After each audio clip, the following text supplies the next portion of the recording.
Good morning, Kuhner country. Okay, my friends, jam-packed show for you today, I promise.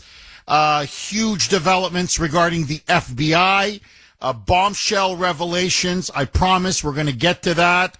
Also, Trump now deploying troops to Portland to stop Antifa and their attacks on ICE facilities. Massive developments.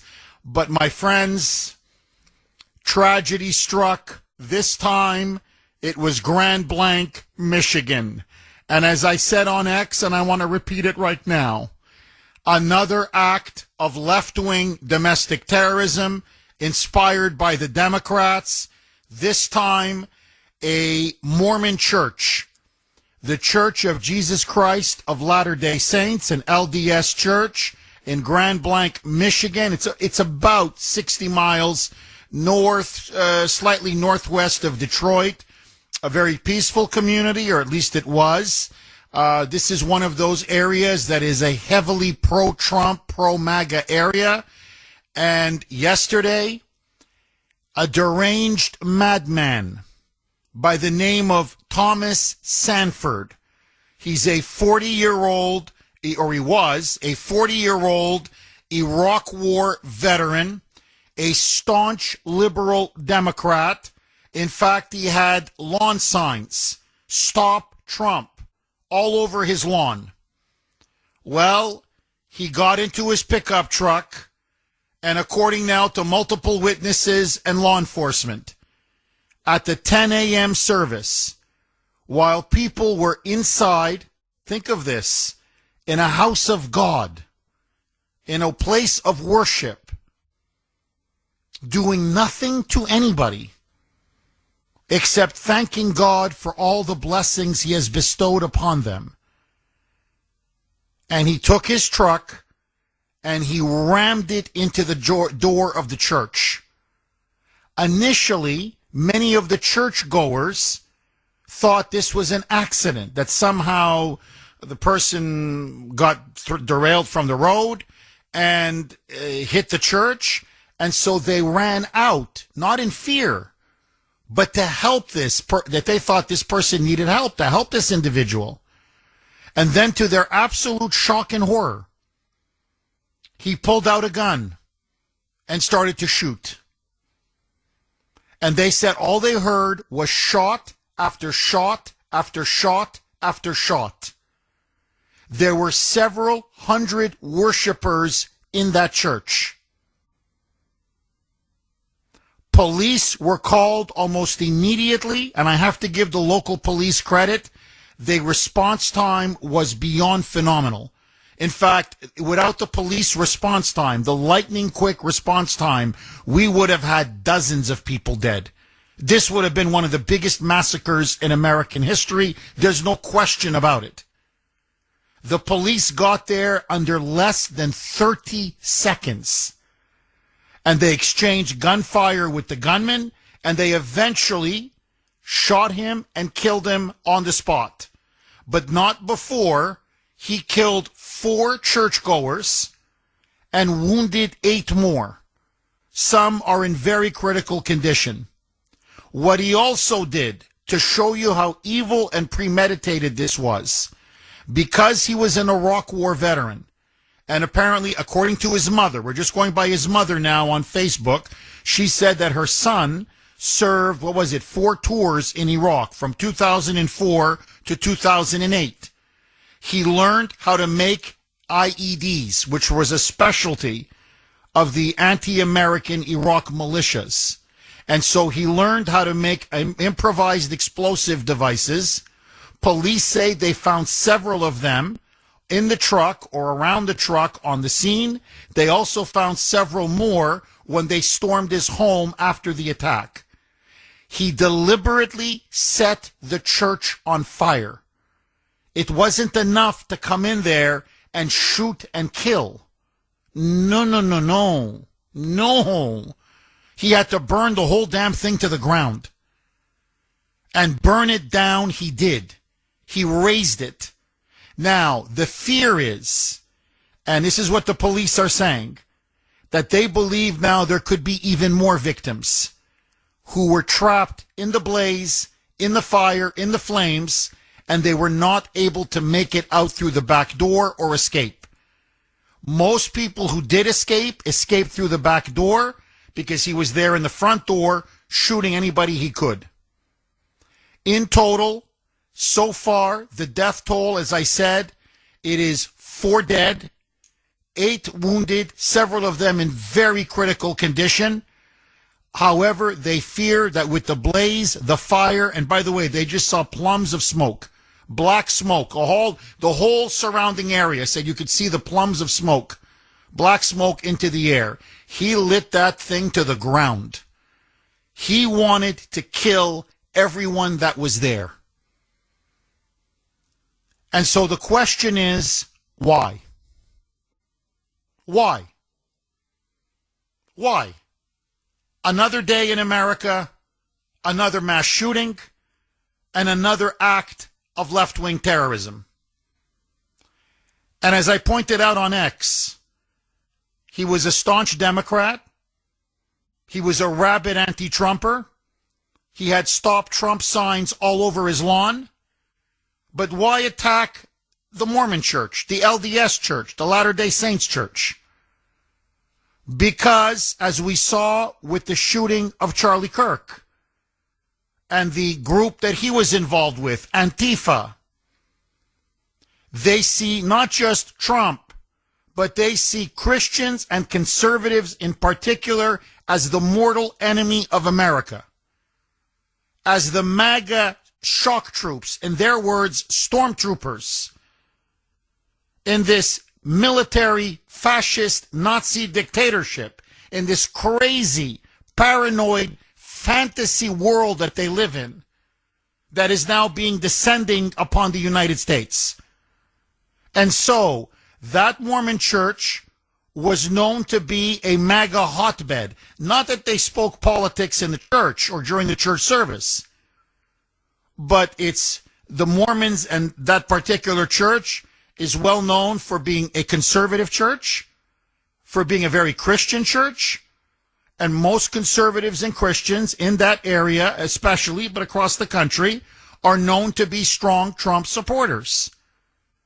And so he wanted to hit the hotbed of what he thought was the MAGA base of support. And that's what he did. Now, President Trump, to his credit, took to Truth Social almost immediately. And when I say he's outraged, he is absolutely outraged. He has every right to be outraged. And the way he put it is, this was the act of another sick leftist, this time a man consumed with hatred for Christians. And as Trump said, and he's right, these growing attacks on Christians in the United States, but also around the world, is a war on Christianity. It's not just a war on conservatives, and it's not just a war on MAGA, but it is a war on Christianity. And this has to stop. And it is time now for Christians, I'm sorry, but if you keep turning the other cheek, and I'm not urging violence, in fact, quite the contrary, but if you keep turning the other cheek, and what I mean by that is, i.e., burying your heads in the sand and pretending that this is not taking place, well, then you are like sheep or lamb to the slaughter. Not just you, but your family, your friends, your community, members of your church. Christianity, religion, is not a suicide pact. Frankly, to deliberately turn your head, to me, is an act not just of cowardice, but it's immoral.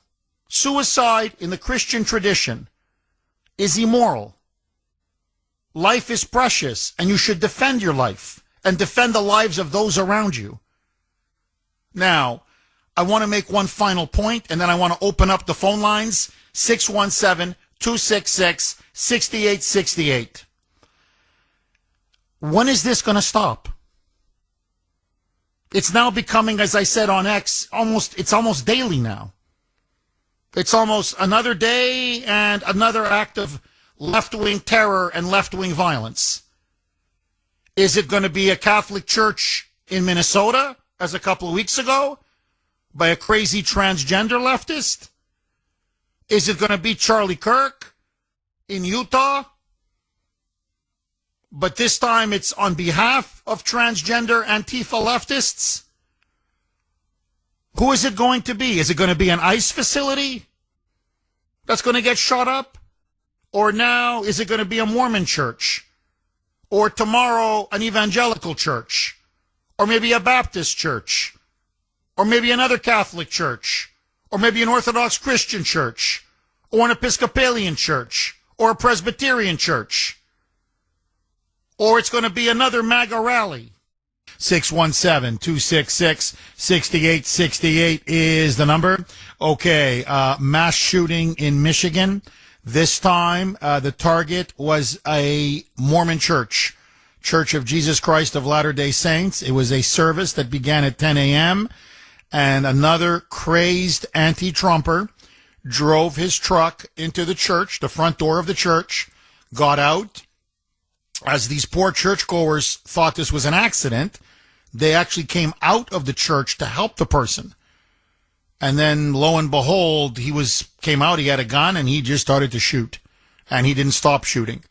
And as I said in my opening monologue, had there not been such an immediate, lightning-fast response by the police, they were there in under 30 seconds, we're looking at dozens dead.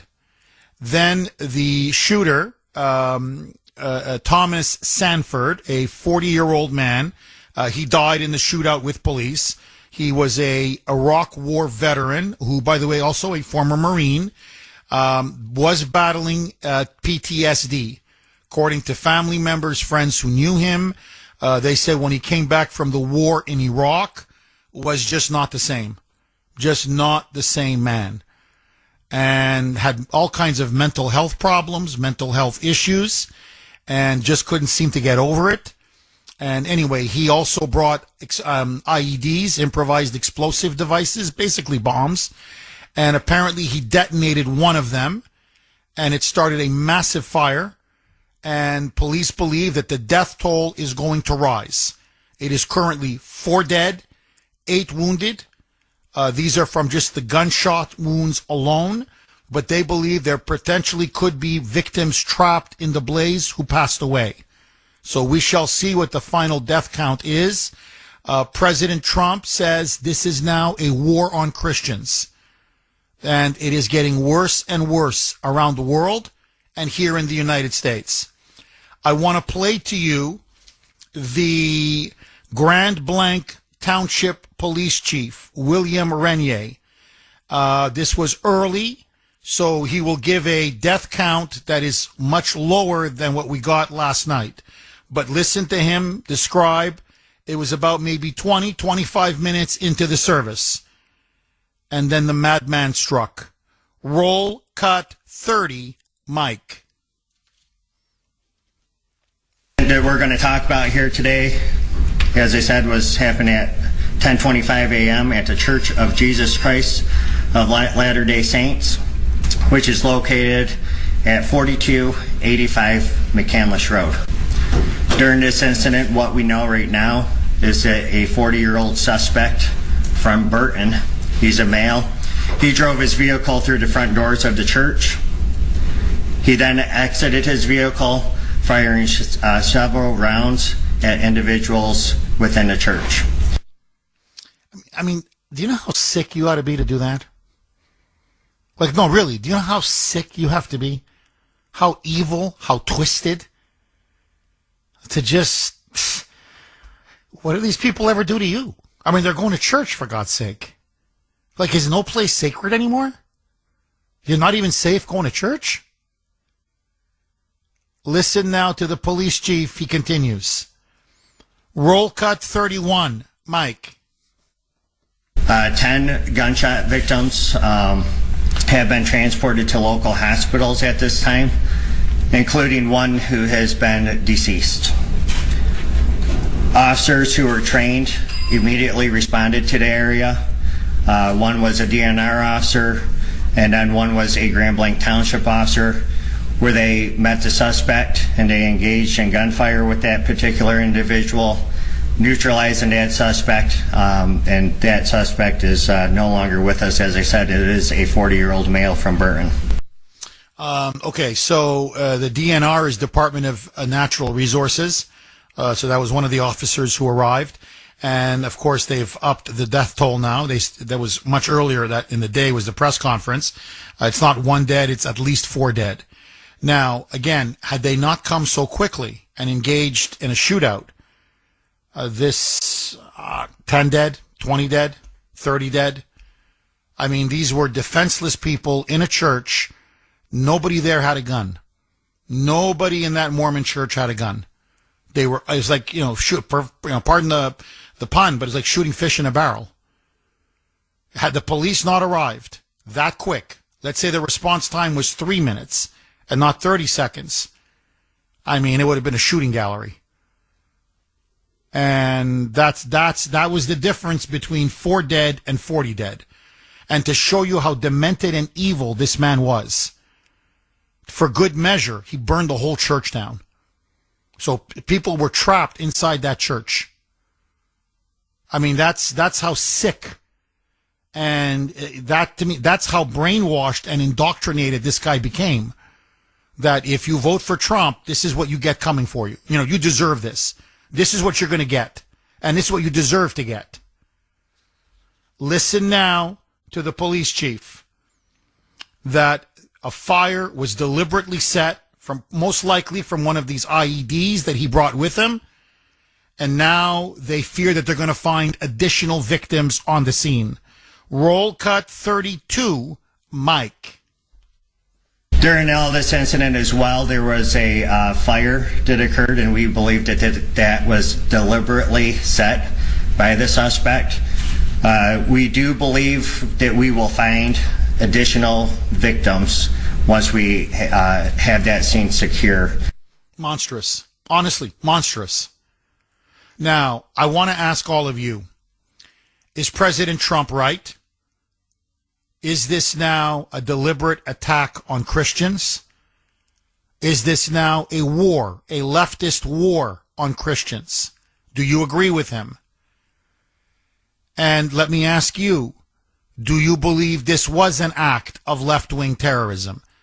Another in a long list of terrorist violence from the radical left inspired by the Democratic Party and their insane hatred and demonization of Trump and Trump's supporters. 617-266-6868 is the number. You can also text the Kuhner Man, 70470, 70470. Okay, my friends, another deadly mass shooting, this time up in Grand Blanc, Michigan, which is about 60 miles north of Detroit. A Mormon church was deliberately targeted. 4 were killed, 8 were wounded. The entire church was also burned to the ground. And the question now that many are asking, and the question I'm asking all of you, was this an act of deliberate left-wing terrorism? Is Trump right? Are we now witnessing and experiencing a war on Christianity, both here in America and increasingly around the world? So let me ask all of you. It is the Kuhner Country poll question of the day, sponsored by Mario's.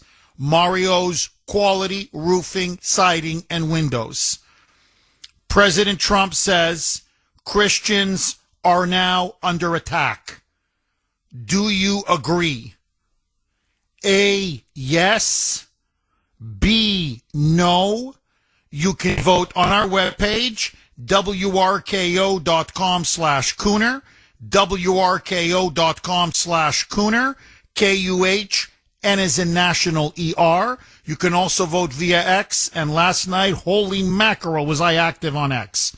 I mean, it was one post after another last night, so you can vote there as well. My handle, all one word, @the Kuhner Report. at the Kuhner Report, Kuh, N as in national ER.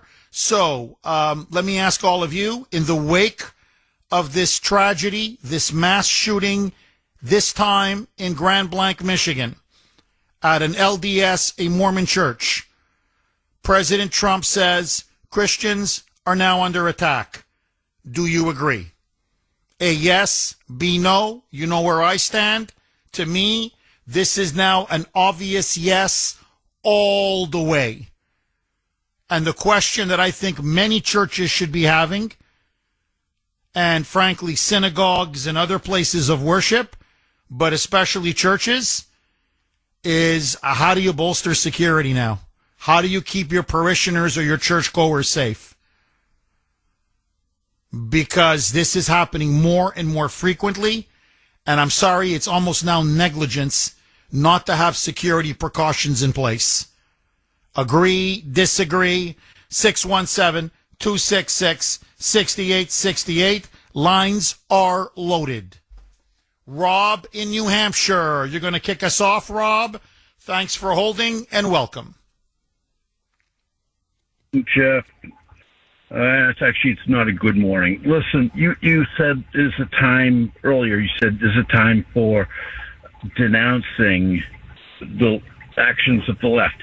No, it's not. It's not for us to denounce the left. It's for the left to denounce themselves, to denounce these crazy operatives. I mean, did you see all the stars on TV last night? On MSNBC and CNN denouncing this violence, George Clooney, etc. No, you didn't. You didn't see one. How about that rally? The left has a peace rally. The left is supposed to be peaceful, man. No peace rally scheduled. No rally scheduled at all. There's no words coming over the media speaking negatively of these murders and this violence and these threats at all. None. If you watch the left media, they will actually turn the story against us. They will turn it against Christianity for being divisive and etc. You know the rap. But and we can't hang a hat on the fact that this guy was crazy. We have millions of crazy people. Tons and tons of people have PTSD. We can't make that the excuse. They will make that an excuse that Trump put this guy into a position where he would get PTSD and all the other soldiers and yada, yada, yada. And we've got to disarm the soldiers as they return. That was an argument of the left about 10 years ago. No, this is blatant war against Christianity, and it is going on across the world, and it is coordinated, and the left-wing media in this country is they're throwing gasoline on the flames. You nailed it. You nailed it, Rob. You nailed it. Look at the Middle East. Christians are being exterminated. They're being massacred in Syria. They have a jihadist now in power. Literally, he was part of Al-Qaeda. He's now running the entire country. They are going to Christian villages and torching them one after another. This is in Syria, under the nose of the world. The UN knows about this. Everybody knows about this. Nobody cares.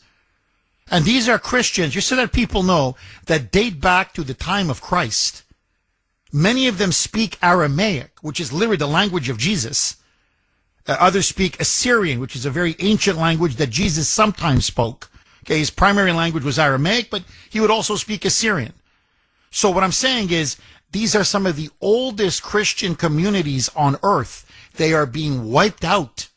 They're being wiped out in Syria. They're being wiped out in Lebanon. They're being wiped out in Egypt. They're being wiped out in Iraq.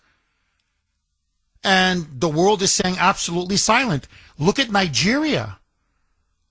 The Christians are being destroyed by the Islamists in Nigeria. It is atrocity after atrocity. They're burning down churches. They're killing priests. They're killing nuns. They're killing parishioners. The world says nothing. The world does nothing. With all due respect to what's happening in Gaza, I'm not trying to politicize this. I'm just speaking truth to power. Everybody's focused on what's happening in Gaza. What's happening in many parts of the world to the Christians makes Gaza look like a Sunday picnic. Nothing from the world because the media refuses to cover it. Now, here in the United States, you're dead on. Who's fanning the flames? Who's pouring gasoline on the fire? It's the media. Just this weekend alone, you just watch the media coverage. Trump, dictator, fascist. This is authoritarianism. Why? Because they indicted James Comey. So let me get this straight. According to the media, just to show you how unhinged they've become. So you can put Steve Bannon in jail. This is under the Biden DOJ. You can put Bannon in jail, Navarro in jail. You can indict Trump not once, not twice, not 3 times, but 4 times. And 2 assassination attempts that you all cheered on. You wage lawfare and destroy someone like Michael Flynn, bankrupt him. Dinesh D'Souza, bankrupt him. Okay, they went after every ally of Trump they could find. Never mind what they did to the J6ers. I'm talking grandmothers. They put behind bars for 10 years. And all of a sudden now, this crooked cop, this liar, this leaker, this criminal, Comey gets his comeuppance? The man who ruined the FBI? That's what he did. He ruined the FBI because he so politicized it and corrupted it. And all of a sudden now, you're going on again? You're like, this is a dictatorship. My God, he's going to put us all in jail. It's no coincidence. And then on Sunday, boom, and that's what they do. They whip up, they inflame, they incite, knowing full well that there are unhinged individuals like this guy who can be easily set off to commit an act of terror or act of violence. And boom, that's what happened. He just snapped. And they're not going to stop. They're not going to stop. And the left is not going to denounce themselves. They want this. Okay, you want to know definitively that the shooter in the up in Grand Blanc, Michigan, the man who shot up that poor Mormon church was an anti-Trumper and a vicious anti-Trumper at that? CNN. This is CNN. All morning long. You know what they're talking about? And we're going to get to it later in the show. Trump deploying National Guard troops to Oregon, to Portland in particular, to protect federal buildings and ICE facilities from rampaging mobs of Antifa thugs. And the governor of Oregon and the mayor of Portland saying, we don't need this. This is an invasion. This is why you're bringing troops here. Not a word on the shootings. Not a word on the massacre. So, 4 dead, 8 wounded, most likely more victims because of the fire that was set and people were, trapped inside. And the mainstream. Now, if this was a Trumper who did it, if this was some kind of a crazed, a MAGA supporter, wall-to-wall saturation coverage. Now, let's sweep this under the rug and pretend it never happened. 617-266-6868 is the number. Let me throw this log on the fire. Is it time now for churches to have armed security? Is it time for pastors, priests, reverends, whatever, to get together with their local church committees and their parishioners and their churchgoers and maybe have 1 or 2 people stand at the door of the church, someone they know, someone they trust, to provide extra armed security because I don't think this is going to stop. I think it's only going to get worse. You want my honest opinion? And if you don't like the idea of having people who are armed inside the house of God, which I understand, then maybe place them just outside the door while worship is taking place. Or if you don't like that, talk to your local police department and have them come in for mass during that time and provide a squad car or two. Have some kind of a police presence right there so that people will know this is not a gun-free zone.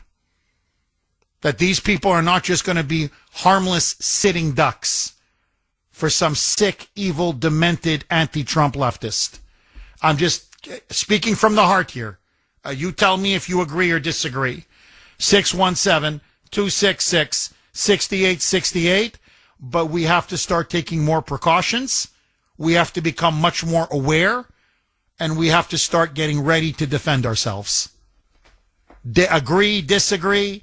Dave in Pennsylvania. Thanks for holding, Dave, our Western PA constitutionalist correspondent right near Pittsburgh. Dave, how are you, my friend? And what do you make of all this? Jeff, good morning, my friend. How are you, buddy? Good. Listen, Jeff. Before this, I had a good weekend. You sound like you're doing better there. How's the ribs? You feeling better, buddy? They're getting better. Knock on wood. Hey, Jeff, I'm going to put myself out there. You know I'm never an ex-Marine, a former Marine, okay? I have PTSD. I'm an Iraqi vet 2 times, Desert Storm and then Iraqi Freedom. I was in the Army Reserve, respectfully, in Iraqi Freedom. Jeff, I'm not going to go berserk and shoot somebody. And I have full-blown PTSD. In fact, I'm 100% service-connected, Jeff. And I'm going to say to this punk that did this, Chad, this is coming from a Marine, blessed by the good Lord our God, by the Holy Trinity, and I'm a Christian. I'm a Jewish Christian, Messianic Jew. Yahshua is my Savior. This guy is nothing but a punk, or was a punk. He wants to call himself a Marine, and he's a left-wing terrorist. That's all it was, Jeff. It's left-wing terrorism. And as far as this punk goes, he's not a devil dog. That's what we call each other, devil dogs, Marines and leathernecks. You're nothing but a punk, buddy, and I hope you're burning in hell. Don't even think the media, oh, he's a former Marine. No, he's not. He's a punk. And I'm calling him out as a Marine, Jeff. As a man of my word, and I'm not perfect, but a man of honor and try to do the right thing. Jeff, I carry a 9mm. I sent you a picture on Messenger this morning. If I was near this punk and I saw this happening, he would meet Mr. Hollow Point via 9mm Glock 19 law enforcement special, or I would kill him with my bare hands defending the people I love and defending those that would defend my flag and my country against a punk like this. He's not a Marine. He's a scumbag punk. Dave, I hear you. And look, you don't just you don't just talk the talk, you walk the walk.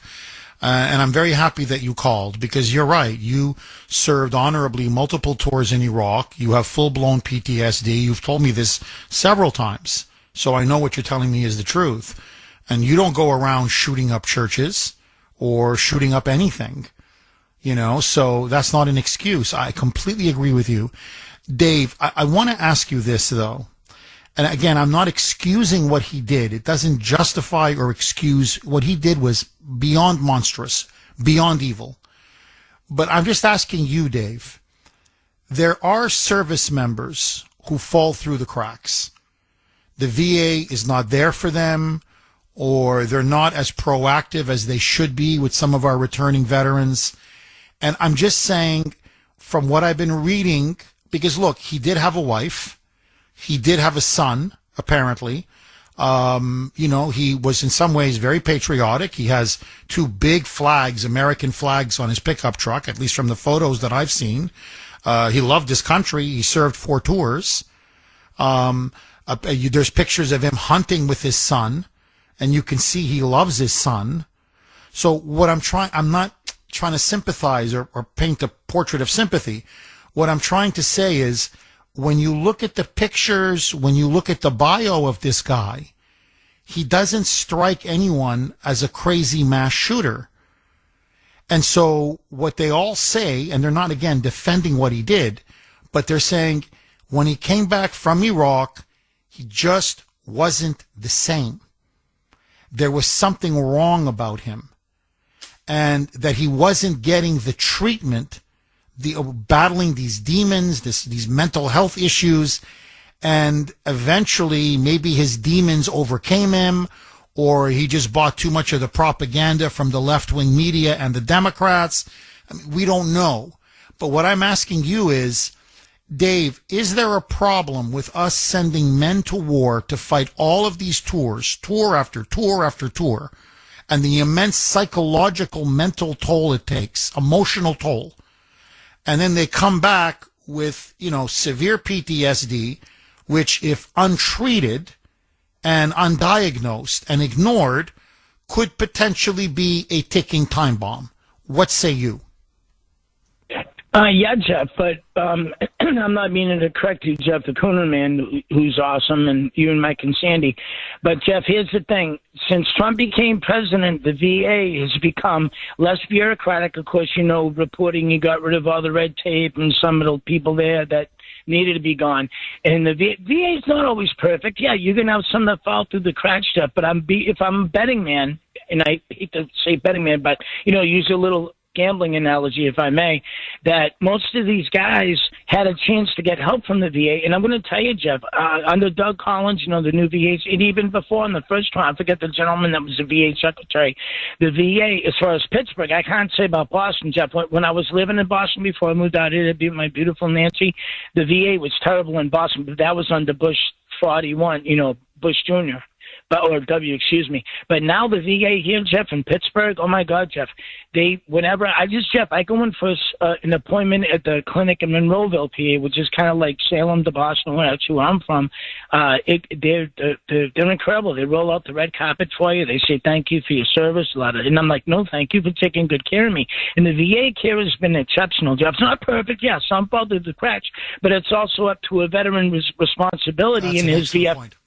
No, that's an excellent point. No, you're right. What you're saying is, look, whatever problems there were with the VA, Trump basically took care of that. And yeah, you're right. It's also up to the veteran. I mean, the VA is not all seeing, all knowing. If you don't tell them you got a problem, or if you don't ask for help, there's not much the VA can do for you. No, excellent. Look, as always, Dave, thank you for your service and thank you for your call. You're dead on. Dave, thank you again. Excellent call. But anyway, I'm just throwing it out there. I mean, I just felt I had the obligation. I'm just giving you my initial reactions.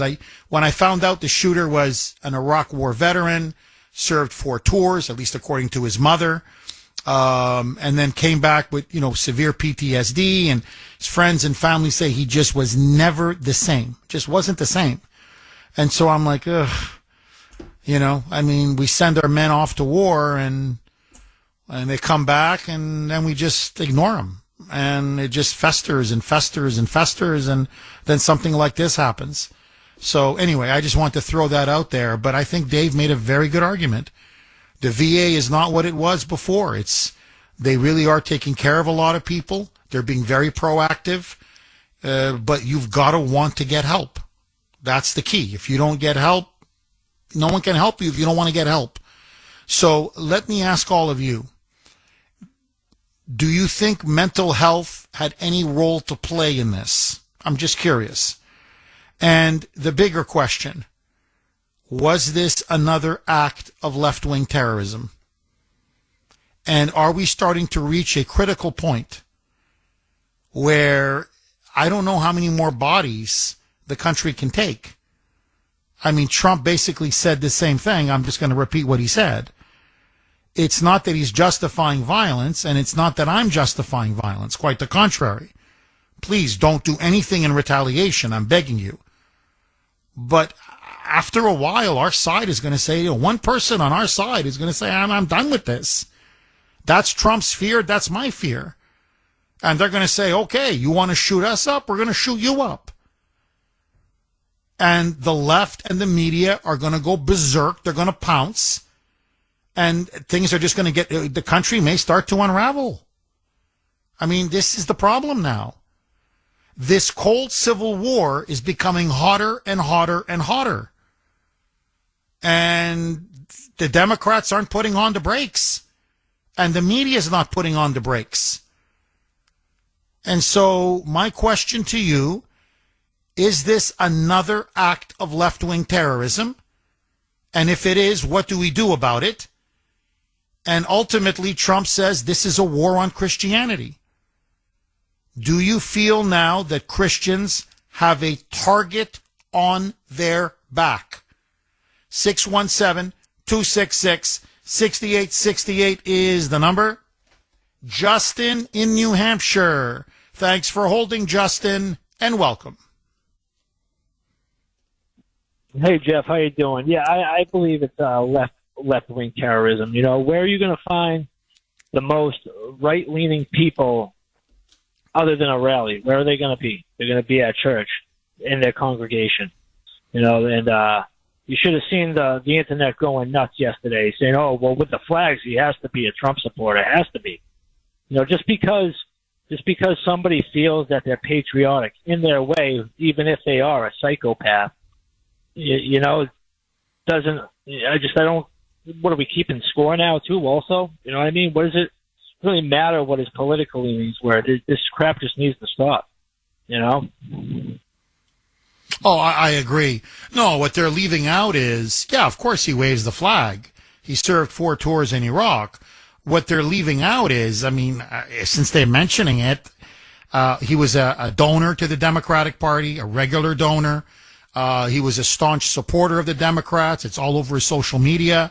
And he had these signs that had Trump Vance in blue and then the red stop sign, like Stop Trump Vance. So he had Stop Trump signs all over his lawn. So he was a clear anti-Trump leftist. There's no question. And, you know, and people in Grand Blanc are asking, this is what the local media there is saying, well, why would he target the Mormon church? And everyone is saying it's obvious. That Mormon church is, yes, of course, they're Christian, but they're conservative Christians. So he hit the one area that he knew was probably, you know, filled with as many MAGA supporters as possible. So, and remember, this is what they're being fed. You watch liberal media, whether it's MSNBC, CNN, the nightly news, it doesn't matter. What you're being told is Trump is Hitler, Trump is a dictator, the dictatorship is now here, and MAGA people are his supporters. They're his they're the SS, they're the stormtroopers. They're the ones who are enabling this dictatorship. And so, you know, look, you know, they're not saying kill him. What they're saying is wink, wink, take him out. Wink, wink. You know what you got to do. The insinuation is clear. So they're dehumanizing us, and they're inflaming and inciting their people to lash out. And they know what they're doing. They know there's a lot of unhinged, mentally unstable people in our country. It doesn't take much to push them off the edge. And that's what they're doing. And I'm telling you, it's only going to get worse. Look, here's my prediction. Next 24 to 48 hours, you're going to see another mass shooting. It's not going to stop. It's not going to stop. And notice where these places are happening now. It's not happening in, I don't know, New York City or Boston or Atlanta or LA, like areas with a lot of people. We're talking Orem, Utah. We're talking Grand Blanc, Michigan. I mean, if you're not safe in Grand Blanc, Michigan, very rural, low population, out of the way, you know, an hour north of Detroit, it's basically a hunting country. That's what it is. It's very rural, a lot of trees, you know, it's more peaceful, very laid back. Orem, I've been to Orem. That's where Ava was born in Orem. Provo, to be exact, but Orem was right next to Provo.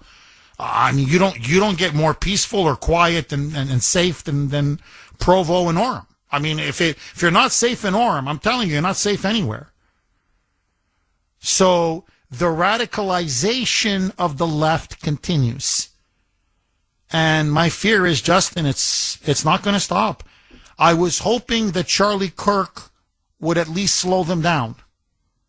They haven't missed a beat. They haven't missed a beat. Final word to you, Justin. They don't want you to feel safe anywhere. And that's why everybody needs to carry everywhere. Carry everywhere.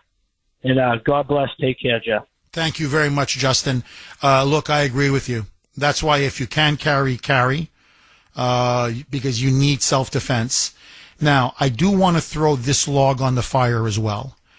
And I'd love to get as many of you to weigh in on this as possible. Look, I want my family safe. I want to be safe. Yesterday I went to church, 5 o'clock mass. There I was with my wife, my children. But I'll be honest with you, okay? Like I'm in the confessional. Do I want security there? Yes. Do I want to feel safe there? Should we be safe? Yes. But there's something about having a gun inside a church, inside a place of worship, as they used to call it, a house of God, during Mass. It rubs me the wrong way. I'm just being honest with you. Look, if you have to do it, you have to do it. Please don't misunderstand me. You got to put the security and their lives of people in there first. But I'm just telling you, it's like I'm almost sad. What I'm saying is I'm almost sad. Is this what it's come to now? We have to bring guns into church to protect people in church? You know, when I say to you a place of worship, the last thing you think of is, well, yeah, bring in a shotgun. You know, or bring in a Glock, or bring in a 38, or, you know, yeah, you don't want, you figured that's the one place, no, we don't want guns, or knives, or no weapons of any kind. Because it's truly a place of peace, true peace. It's a place of prayer, it's a place of worship, it's a place of forgiveness, it's a place of redemption, a place of love, a place of compassion. You know, you pray for yourself, you pray for your family, you think about your loved ones that you've lost. I always do anyway. When I go to church, I always pray for my mother and my father. I'm just going to give you an example. You know, in the Catholic tradition, we even shake hands to everybody around you. You know, before you take the host, you take communion, you give everybody, you know, you say, peace be with you, peace be with you, peace be with you. So I'm just being honest with you. The idea of a gun, and again, if we have to do it, we have to do it. But the idea of, you know, a gun in the church, it's like a sword in the church, or a knife in the church, or a grenade in whatever. I don't care. It's just, it rubs me the wrong way. I'm like, is this what we have to do now? Because our authorities won't protect us? Because the situation now is so out of control that now you don't even have peace in a church? In a church? And let me just say one last thing. I got my and this is why maybe this issue is so emotional for me. I got my 2 children from the Mormons. We went through an adoption agency that was run by the Church of Jesus Christ of Latter-day Saints. Okay? It was a Mormon adoption agency. They just happened to be Mormons.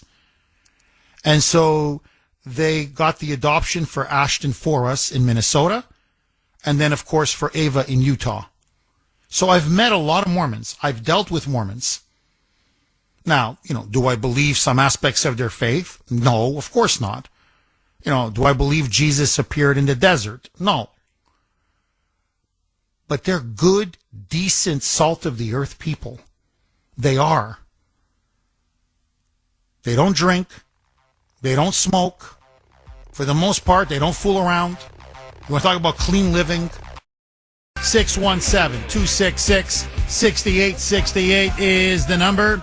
Okay, Assassination Nation. I don't know what else to say. Another day, either you laugh or you cry. I mean, another day, another act of left-wing terrorism. This time, they hit Grand Blanc, Michigan. That's up north of Detroit, about over an hour. It was a peaceful, fairly rural community. Anyway, a Mormon church, 10 o'clock in the morning yesterday, hundreds of worshipers. They thought they were there to worship God and worship Jesus. Instead, at about 10:25 a.m., Jacob Sanford, a 40-year-old Iraq War veteran, former Marine, took his pickup truck, rammed it right into the door of the church. And as people, ironically, came out because they thought it was an accident, and they were worried about the driver or passengers or people hurt in the truck. So parishioners came out of the church saying we were there to help the person. He took out his gun and he started to mow him down. And it was shot after shot after shot after shot. One witness said he had this crazed look in his eyes, that he looked utterly, the words that were used were unhinged. And he just started firing and firing and firing and firing. And apparently he had several improvised explosive devices or bombs with him in the truck. And he deliberately lit a fire.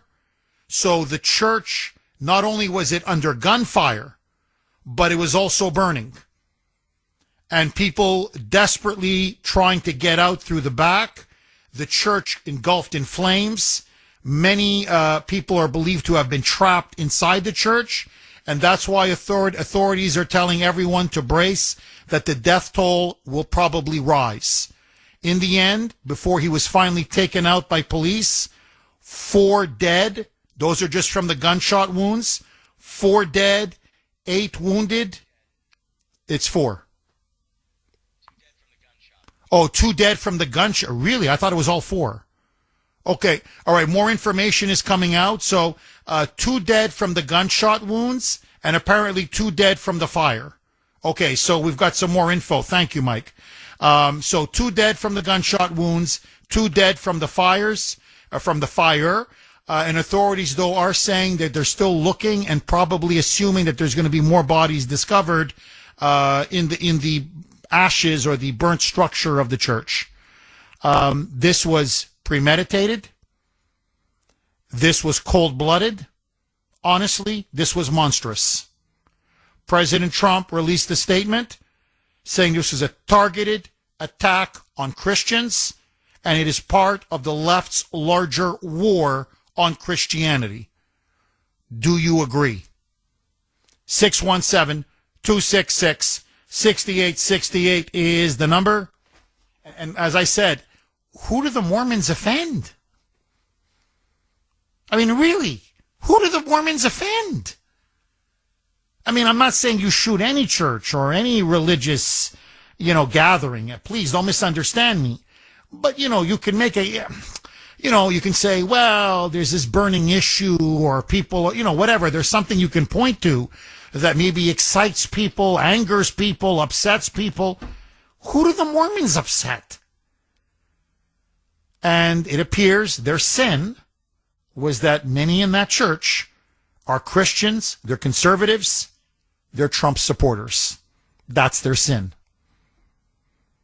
And if you remember, the assassin of Charlie Kirk, his transgender lover, boyfriend, reviled Christians, reviled conservatives, reviled Trump and MAGA. And that inspired Tyler Robinson to murder Charlie Kirk. So, again, if it walks like a duck, talks like a duck, quacks like a duck, looks like a duck, it's a duck. This has got left-wing terrorism written all over it. Aaron in Idaho. Thanks for holding, Aaron, and welcome. Jeff, I haven't called you since June 10th, so a lot has happened since then. The reason why I haven't called you is it's going to be Aaron from Nevada pretty soon. I've been in training. I'll start on a positive note by saying to Mike Johnson, thank you for passing the big, beautiful bill. But I can truthfully say Trump's changed my life because I just took a job that involves tips and overtime that will be tax-free soon. So I'll start a positive note. Jeff, I want to say that I am a Mormon, a Jack Mormon. I don't go to church regularly because I sleep during the day and I work weekends. I don't pray as often as I should until Charlie Kirk got killed, so that's going to be changing soon. This has been the worst September ever for Utah. First, Kirk's assassination. I'm surprised you didn't mention this. Saturday night before this tragedy happened, the president of the church, Nelson, passed away. That's he was right. 101 years old. That's right. Oh, you're right. So That's right. that church in Michigan was packed. And again, to Mormons, to President Nelson, that's our Pope. That's our version of the Pope. You asked who do the Mormons offend? Why did the left attack us? I will tell you why. We are a very patriotic religion. We believe America is a very special and spiritual place, that God has a plan for America. Before President Nelson died, one of his last speeches was, don't apologize for the pioneer days. Be proud of pioneerism. And I actually said, as I saw that, ooh, the left ain't going to like that. The 1619 Project says Christopher Columbus never even should have come here. 80% of Mormons voted for Trump. And about all this left-wing violence, the liberals get it to have their cake and eat it too. So they pour gas on the fire. They call for... Aaron, you are on fire. 617-266-6868. Okay, let's go right back to Aaron in Idaho. Aaron will soon be Aaron from Nevada, and I'm very happy to hear that. He's got himself a new job, which involves tips and overtime, which means no tax on tips and overtime. Aaron is a Mormon, and he was just saying that over 80% of Mormons voted for President Trump in the last election. They recently lost their beloved president at 101 years of age. He was 101 years old. And so he was just saying, and then, of course, the assassination of Charlie Kirk in Utah, which is the cradle of Mormonism. Aaron was just saying it's been a horrible September for him. Aaron, please pick up where you left off. Thank you for that, Jeff. Thank you so much for that, Jeff. As I was saying about the left-wing violence, the left politically gets to have their cake and eat it too. As that previous guy said, they pour gas on the fire, and then violence happens. Secretly, the left is happy about the violence, but then when it comes to the blame game, they say, oh, don't blame us. It's the gun's fault. The gun did it. Let's ban the Second Amendment. That's what Jimmy Kimmel is going to say tomorrow, I guarantee you. But I do want to mention two more big things, Jeff. 3 weeks ago, you asked if you were surprised by what happened at Utah Valley. I am not shocked a conservative got hurt at a college. If you said Ben Shapiro got hurt at Harvard or Yale or Berkeley, that would have made sense.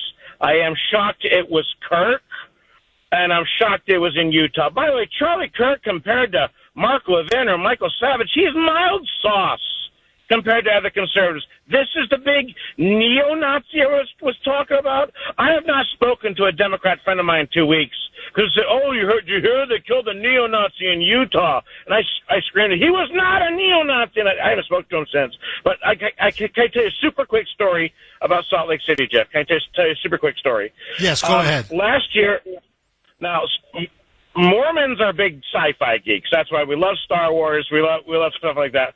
Last year, I went to Salt Lake City for a big sci-fi convention. While I was there, I wanted to get autographs, so I did some door dashing to earn some more money. I door dashed in downtown Salt Lake City.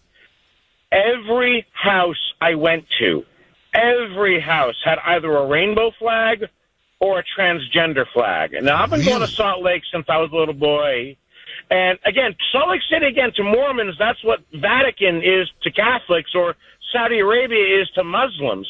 And I said, what happened? What's going on? And they told me, it's like, dude, Salt Lake's changed. It's the second gayest city, or second only to San Francisco. And this is what bothered me. I drove by Temple Square, and there were people with the rainbow flags across the street protesting and yelling. And I talked to them and said, I believe in tolerance. I'm okay with your lifestyle. What is it to you? They, Mormons are anti-gay. They should accept us.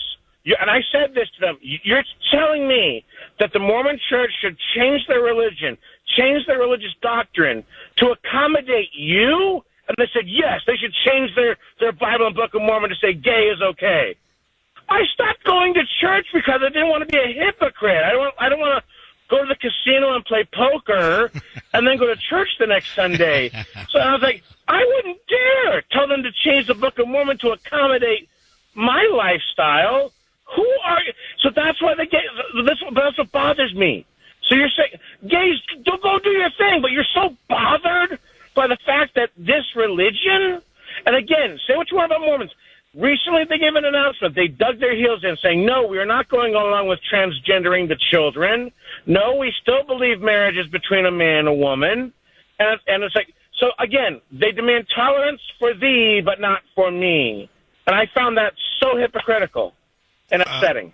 Aaron, this is not a home run. This is a grand slam. Seriously, you just in 5 minutes you just destroyed and exposed the entire hypocrisy of the left. Aaron, thank you very much for that call. By the way, this is a shock to me, man. Now, again, I haven't been in Salt Lake, like you, since we adopted my daughter. Because we go to Salt Lake a little bit here and there. I mean, we're up in Provo, which is outside of Salt Lake.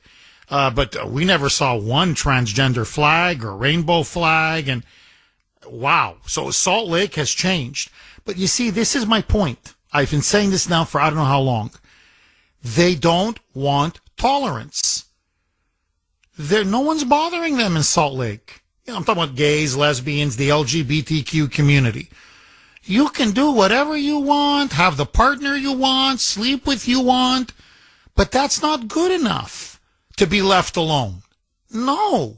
You got to go to the Mormon temple in the cradle of the Mormon faith, which is, he's right, it's Salt Lake City, and you got to protest their faith and tell them to change their holy book and tell them to change their most fundamental religious beliefs and principles, their fundamental doctrine to accommodate you. That's the issue now. They don't want tolerance. They're just like the Muslims in this way. It's the same. They want conquest and subjugation. And just like Islam has been at war with Christianity for 1,500 years, the radical left is at war with Christianity. And like the Muslims, they're declaring now their jihad. 617-266-6868. Agree, disagree. Mark in Medford. Thanks for holding, Mark, and welcome. Jeff, unfortunately, and thanks for taking the call. Good morning, by the way. Sorry. Good morning, Mark. Unfortunately, Jeff, it's not just Christians. It's come to the point now where these people hate anyone who believes in God and or Jesus Christ. It's not just Christians, Jeff, if you notice. And it's not going to stop. The only way this stops, and they can stop it, is if someone very prominent from the mainstream media and someone very prominent from the Democratic Party actually comes out and says, listen, whoever disagrees with you on something, no matter what it is, religion, policies, politics, whatever, they're not your enemy. They have the right to disagree, just like we have the right to disagree. That does not mean go out and cause violence. That does not mean go out and freaking kill someone. And until somebody from the Democratic Party goes out there and actually says it, and I think someone is going to do it, is John Fetterman. He's starting to distance himself from his party. Okay? Now, I know it's John Fetterman, but I have to say, Jeff, that guy is getting a lot of his faculties back after his stroke. And he's actually starting to make sense. Now, maybe the Democratic Party should start listening to that guy and not making fun of him and just writing him off as some guy who really doesn't belong there in jeans and a hoodie. Well, Mark, look, let me be brutally honest with you. They're writing him off as, to me, I agree with you. I think he's making a lot of sense on a lot of issues. But they look at him as another Jew. I'm just telling you, that's how they see him in the Democratic Party. Because, there's also this vile anti-Semitism that's now taken hold on the left, in the media, among Democrats. So they look at a guy like Featherman and go, yeah, he's just a pro-Israel Jew. To hell with him. So that's the problem. And Mark, look, this is the $64,000 question. Why isn't a leader, a major leader in the Democratic Party, a grandee, a grand poobah, as they say, why isn't Pelosi saying what you're saying, what you're asking them to say? Why isn't she saying that? Why isn't Hakeem Jeffries? Why isn't Chuck Schumer? Why isn't Kamala Harris? Why isn't Joey? Why isn't Obama? Why isn't Hillary? 617-266-6868 is the number. Okay, let's go right back to Mark in Medford. Mark, I thought you were making an absolutely superb point, saying that if you look at this, it's not even really Christians now. It's just people who believe in God. Just God. And now they're coming under violent attack. And then you made the point that this is not going to stop until a major figure, a prominent leader, an influential leader in the Democratic Party goes out, delivers a national address or a public address and says, stop, enough. And so, Mark, my question to you, and I know you mentioned Fetterman, John Fetterman, and Fetterman, forgive me. And I know that Fetterman, has some influence, but he's not on the level of a Pelosi or a Hillary Clinton or an Obama or a Jeffries or a Chuck Schumer. And so my question to you, Mark, why aren't the leaders of the Democratic Party, why are they not saying what you're asking them to say? To denounce the violence, to denounce the left-wing terrorism? And why isn't, say, a Rachel Madcow on MS Left BC, or, take your pick, a fake tapper on CNN or whatever? How come you're not getting a prominent person from within the ranks of the media address their supporters, address their viewers, and say, this has got to stop? Instead, either they condone it, they're clearly supporting it and fanning the flames, or they're playing stupid and pretending it's not happening. What's your theory on that, Mark?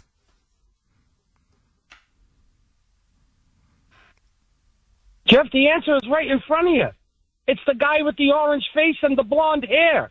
If they stop doing it, Jeff, they got nothing to blame MAGA and Donald Trump for, because we all know they blame us for what they do.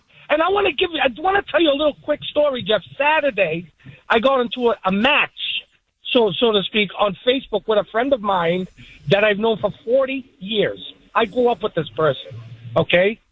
And he went on Facebook and he says, I can't believe that there's people out there called the MAGA cult that support and still support a pedophile and a Nazi in the White House.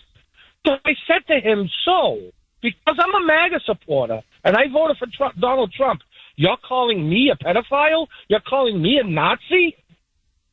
So, Jeff, we went back and forth, and finally, Jeff, I had enough, okay? I finally debated him, and I hit him where it hurts, and I called out his hypocrisy. You want to know what the next thing was, Jeff? The next thing that happened, Jeff, he deleted every single comment on the thread. Why? Because I debated him, I kicked his ass, and I got him where it hurts. Jeff, the time for turning the other cheek is over. I have 4 cheeks, Jeff. 2 on my face and 2 on my butt. You know what? They slapped them all. I'm out of cheeks, Jeff. Drop the mic. Mark, thank you very, very much for that call. Look, I told you, we have to become like Charlie Kirk. We have to speak up and we have to stand up and speak out. We have to start standing up and speaking out and just rebutting them, denouncing them, exposing them, unmasking them. Trump is not a pedophile. That's a lie. Trump is not a Nazi. You're sick if you believe that. That's a deranged slander and libel and is getting people killed. I'm sorry. That's what's happening now. And the body count is just rising and rising and rising. 617-266 6868. Look, to put it crudely, if they're coming after the Mormons, they're coming after us. If the Mormons aren't safe, seriously, if the Mormons aren't safe, nobody's safe. And, since they're always going on Hitler, Nazi. Okay, you guys want to use the Nazi analogy? Here it is. Okay, if this is how the left wants to play, here it is. Remember that famous saying about the Nazis? First they came for the Jews. I said nothing. Then they came for the socialists. I said nothing. Then they came for the labor unions. I said nothing. Then they came for the conservatives. I said nothing. And then they came for me, and it was too late. And I'm telling you, they've now come for the Mormons. So they've come for Trump. They've come for conservatives. They've come for Trump supporters. They've come for Catholics. They've come now for evangelicals, because Charlie Kirk was a prominent, influential evangelical, as well as being a prominent conservative and a civil rights leader. Now they've come for the Mormons. Pretty soon, it's going to be too late. 617-266-6868. Agree, disagree? Vince in Germany, in Deutschland. Thanks for holding, Vince, and as always, welcome. Thanks, Jeff. So I lived in Utah. I'm going back to Utah probably next year. My wife grew up LDS. That's what they call themselves, Latter-day Saints. And she grew up in a very conservative part of Idaho. But I'll tell you why they attack the Mormons. Because the Mormons are very passive. The 21st century Mormons are not the 19th century Mormons. The 19th century Mormons were chased violently out of every place that they try to settle.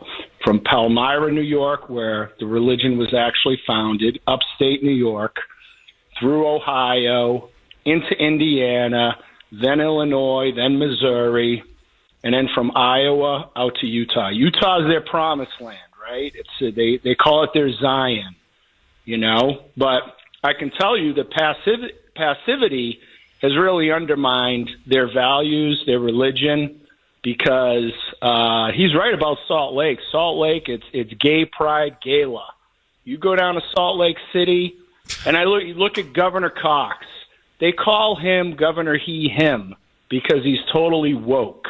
He's a disciple of Mitt Romney and that mode of thinking. And I'm telling you, they're going to keep going after the Mormons until the Mormons find their 19th century roots and fight back. That's what's going to happen. That's why they're attacking them. That's why they're attacking them. Vince, you're saying this is why they never hit a mosque, right? If you look at you look at imams, Islam, the teachings of Islam, how the practice of Islam, throwing gays and lesbians off of rooftops. Never mind what they do to transgendered people. They just burn them alive. I mean, they just torture them on the spot. So when you look at how they systematically discriminate, persecute, and murder the LGBTQ community, they never, ever attack a mosque. And Vince, your point is, they know if they attack a mosque, it's a fatwa, and then it's a jihad, correct? That's correct, and that's why they don't really attack synagogues either, because the Jews aren't going to take it again after the Holocaust. You know what I mean? Say what you want about Netanyahu and Israel and everybody, turning against the Israelis. They fight back, and you know what I mean? They'll come at you 10 times harder than you come at them. That's why. And the Mormons, like I said, my wife is from a big family. Half of them are active Mormons. And when I say not Jack Mormons, I mean they are all in. Either you're not in at all or you're all in. And they are all in, right? They don't drink. They don't smoke. They're there every Sunday. They don't cuss. They work hard. They don't vote for Trump because they love Trump. They vote for Trump because he is the best medicine for what's offered. You know what I mean?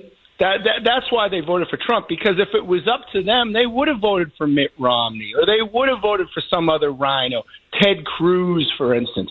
Ted Cruz actually won the primary out in Utah in 2016. If he was on the ticket in 2020, he probably would have won out there too, but he wasn't. So that's why at the bottom line is, yes, they support Trump, but they just put up with Trump. They don't like his way. They don't like his demeanor, but he's the best medicine of what's offered at the pharmacy. Vince, just to conclude, it's a fascinating call. Vince, when I said earlier, if you can't live with the Mormons, who can you live with? Meaning, the way you describe them, and it's exactly my experience with them as well. They don't drink. They don't smoke. It's clean living. They don't swear. They don't cuss. Hell, they don't even have caffeine. To me, they're always smiling. They're and you're right. They're like softer conservatives. You're right. There's something a little bit meek and very humble about them. They don't like Trump's hard edge. They don't like the fact that he uses profanity. They think he's too aggressive on certain issues, too strident on certain issues. But my point is, they're nice. And I don't mean this in an insulting way. I mean, really, that's to me the way I met every Mormon I met. I go, they're just so freaking nice. Vince, if the Mormons are a threat, then who can they live with? Am I wrong, Vince? Well, like I said, the Mormons will tolerate anybody as long as, you don't bring a bottle of Jack Daniels into their house. That's where they draw the line, or a pack of Marlboros, But when you say they don't drink caffeine, there's loose rules there. They love soda pop. As a matter of fact, if you go out to Utah, the biggest thing are these drive-through soda joints where it's like a soda fountain, you know what I mean? And they get all hopped up on it. They do. They get all hopped up on it. So it's like wink, wink, nod, nod. That's their vice, Yeah. You ever want to ask me about Mormonism? Ask Vince about Mormonism. I'll tell you. Now, I'm not some Mormon scholar, but I know enough about it that I could give you a pretty good breakdown of it. No, it shows. I mean, and you described my experience in Utah perfectly. Perfectly. I got to say, I loved it down there because I love soda too, So I'm like, I could roll with these Mormons. Vince, thank you very much for that call. I really appreciate it. 617-266-6868. No, really, I mean, if you can't get along with the Mormons, then forget it, man. Then you can't get along with anybody. Like, I don't know what else to tell you. 617-266-6868. Jimmy in Dorchester. Thanks for holding, Jimmy, and welcome. Good morning, Jeff. Hi, Jimmy. You said why the Democrats won't speak out against any of this? Because they don't believe in God. You know what they worship? The globalists. The globalists own them because they love money. They don't love God. They love money. Oh, I think you're dead on, Jimmy. I think you're right. Jimmy, what do you make now? Another act of left-wing terrorism. This time another Christian church. It was an LDS church, obviously. But there have been now Christian churches attacked, evangelical churches attacked. This is not ending well. I mean, it's like this, as Trump put it, there is a war on Christianity, and it is accelerating and intensifying. Do you agree with President Trump, Jimmy? Yes, I got a Nigerian that just came from Nigeria. He's staying at my neighbor's house, his brother, right? He came over to me today crying. He was praying because what his country's going through, and he can't believe a beautiful country like this in the past 4 years has been so destroyed. He was here before. He can't believe what he's seeing. In his country, they cry when a person gets killed. They cry when a baby dies. I told him, you're not going to believe this. We went to a restaurant, and I said, I'm sorry for what these two women were talking about. You know what they were talking about, Jeff? They said, if I end up with this guy tonight and I get pregnant, you know what she said to the other girl? I'll just dump it like it's trash. I'll get an abortion. He almost was in tears.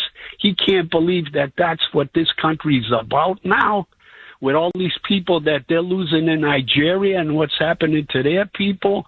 He says, Joe, I'm only going to stay here another week. I can't stomach what I'm seeing happening to this beautiful country. Wow. No, I know for a lot of, especially millennial women and Gen Z women, it's like a form of birth control. Like abortion is just birth control. It's, well, you know, if I get pregnant, boom, we just take care of it. That's all. Take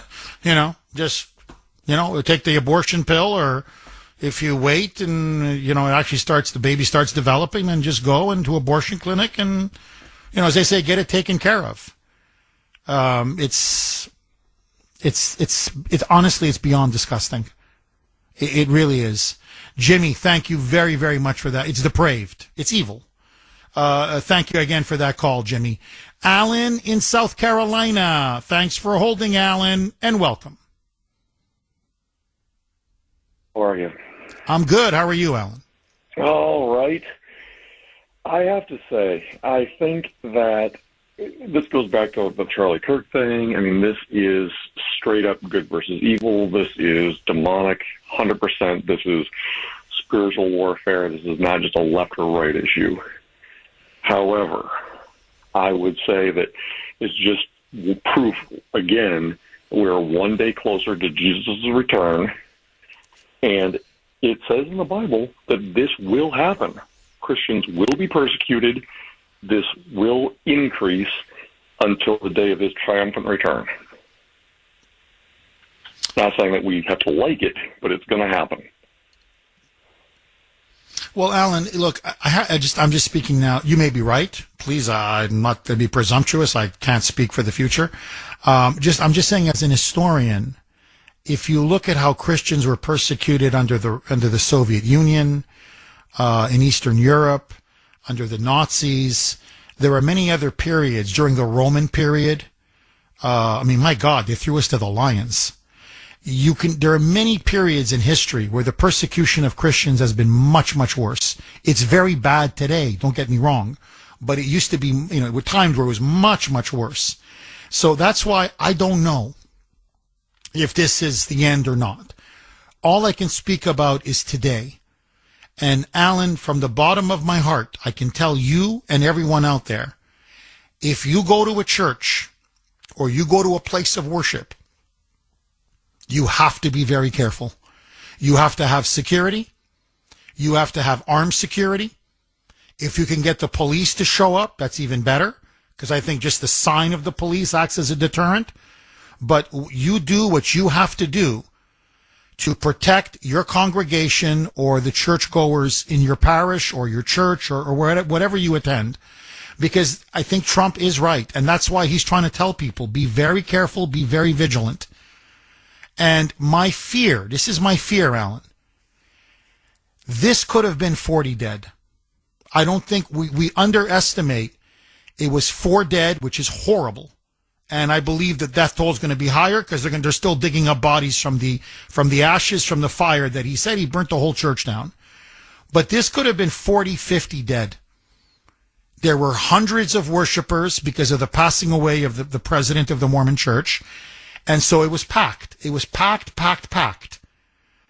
And had the police not been there within 30 to 40 seconds, it would have been an absolute massacre. It would have been a massacre. And this would be by far the biggest story, not just in the country, but in the world. And on the heels of Charlie Kirk and the raw emotions, and this is what I find incredible. We had the Dallas ICE facility shooting. What was that? That was just last week. We're not even able to process the death of Kirk. And they're not letting up. They keep going and going and going and going and going. And my fear, Alan, is, I'm telling you, Trump has said it multiple times. I've said it. Not that we want it to happen. On the contrary. But someone is going to snap. On our side, someone is going to say, I'm done. Like, there's only so much one side can take. If you keep killing us, shooting us, assassinating us, firebombing us, assaulting us, persecuting us, vilifying us, demonizing us, I mean, I'm sorry, someone's going to break. And as Trump said, then we're in big trouble. Because now you're going to have retaliation. And then you know what happens then? Then the other side retaliates. See, then it becomes like a cycle. And then after a while, you even begin to forget who started it. And then the country begins to unravel. That's the danger now that we're in. And that's why we have to speak out. I can't stress this enough. Like, the gloves have to come off. It's like a cancer. If we don't excise this cancer, if we don't, radical chemotherapy and say, no, this rhetoric is no longer acceptable, period. It's inflammatory. It's incendiary. It's getting people killed. It's going to be another shooting, another mass shooting. And you watch 24 to 48 hours, it'll be another one, and then another one, and then another one. And that's why that's why he sent troops into Portland. That's why he sent troops into Chicago. In other words, he's basically what Trump is saying is he's declaring war on the American left. Now, he's declaring war on rioters and left-wing terrorists, but, that they're starting to merge. Like it's all, they're starting to become one.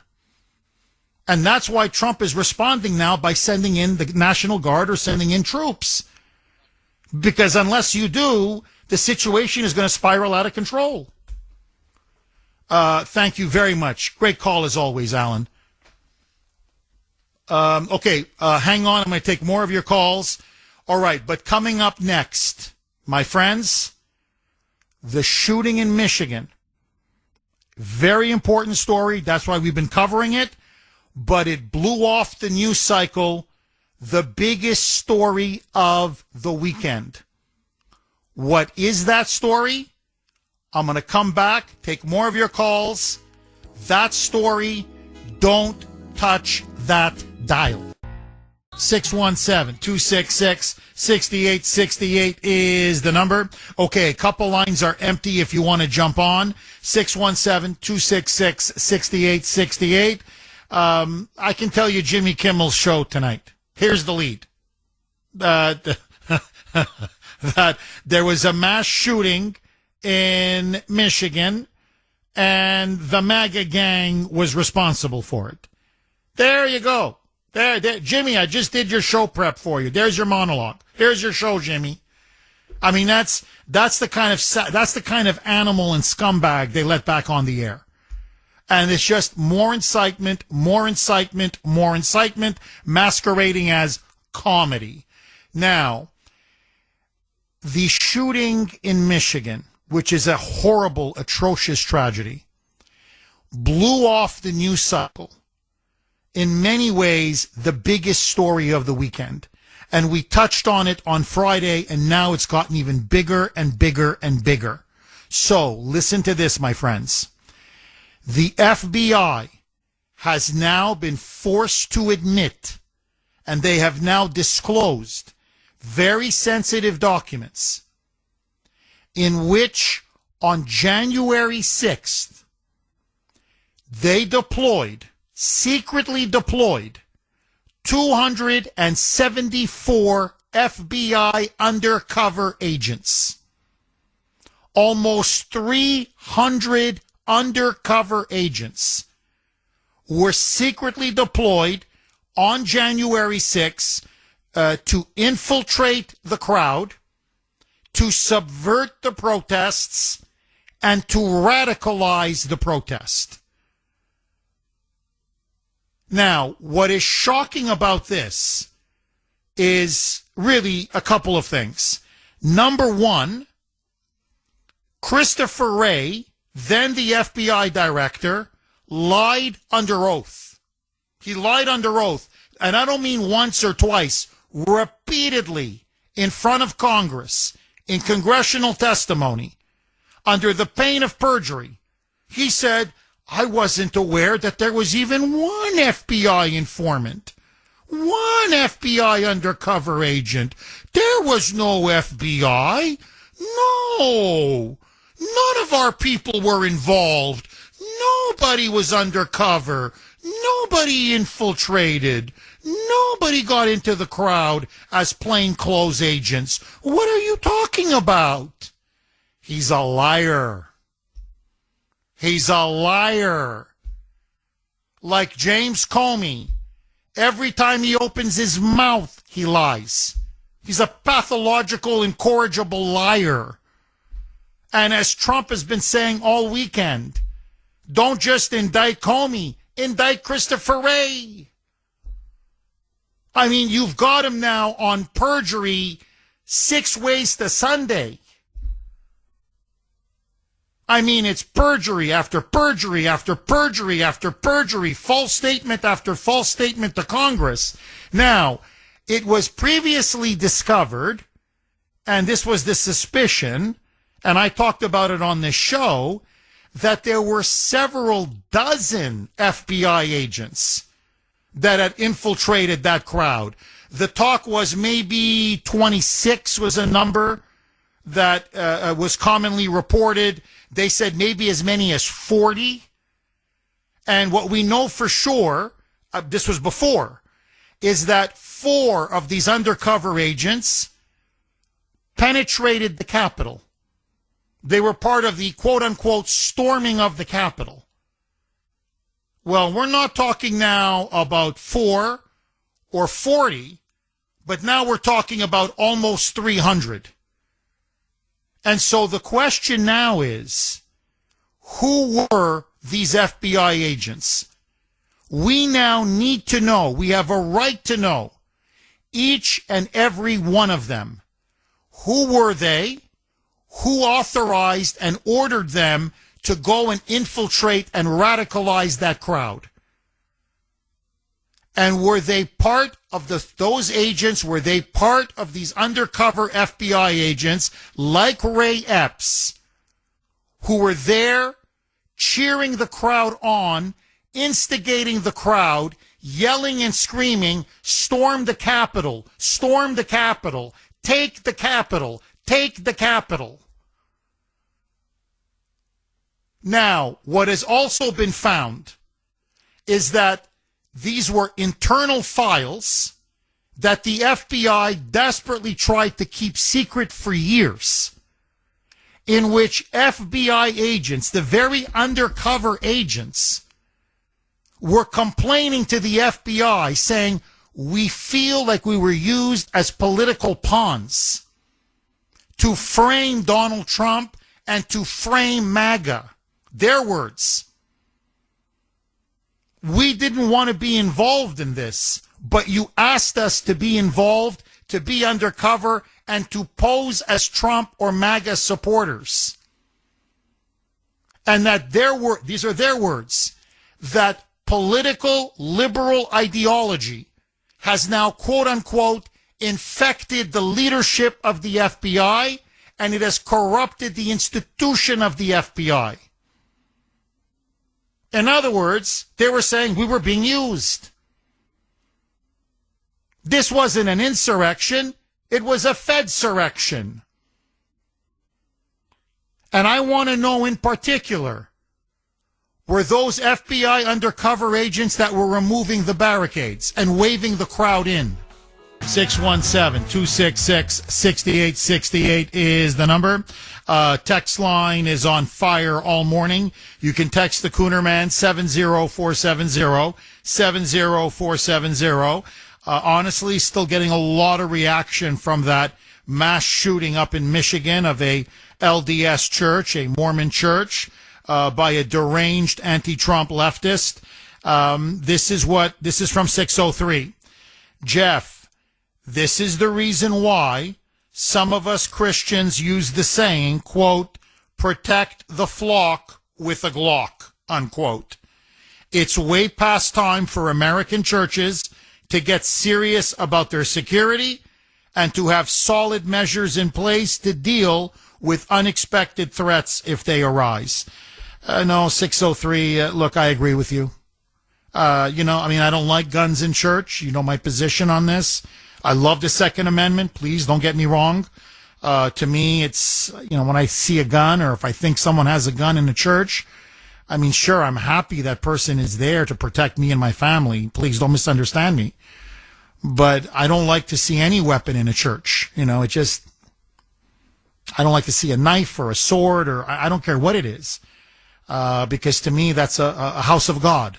It's a place of worship, a place of prayer, of forgiveness, of reconciliation, of love. And so I don't like to see that. But I think in our day and age, there's no choice. I don't think we have a choice, frankly. And it's sad, but that's just the way it is. Anyway, okay, going back to the FBI, I'm going to take calls, obviously. 617-266-6868. Tulsi Gabbard has done it again. She's released even more information. The FBI now has been forced to release more information. And so the FBI has been lying to us. The leadership of the FBI has been lying to us. The media has now been caught with their pants down, lying to us. So there were undercover agents. And it wasn't even 10 or 20 or 25 or 40, but we're now looking at almost 300. This was organized. This was premeditated. This kind of a scale of an undercover operation could not have happened without the full approval of FBI Director Christopher Wray. There's no way this could have happened. Almost 300 undercover informants and undercover agents on January 6th? There's no way Christopher Wray now can play dumb and say he didn't know. Now the argument that they're trying to make is it was for crowd control. Well, hold on. You told us for years there were no undercover agents. So if it was really for crowd control, why didn't you admit it at the beginning? Instead, you lied under oath. Month after month, week after week, year after year. I'm sorry, this doesn't pass the smell test. And by the way, you don't need undercover agents for crowd control. Trump asked for 10,000 National Guard troops. Pelosi turned them down. You want crowd control? Put agents in FBI uniforms, packing with a gun or armed, and that's all the crowd control you need. No. I want to know the full story about Ray Epps. Because we've caught him on camera. There's no getting around it. To me, he was clearly an asset, a federal asset. There's no question. He was some kind of either an FBI paid informant or an FBI undercover agent, whatever. And we've got him. Where he's saying, storm the Capitol, come on, go in there. How many FBI agents? They say now 4. I don't believe it. I think it's much higher. How many FBI agents, undercover agents, stormed the Capitol? I want to know.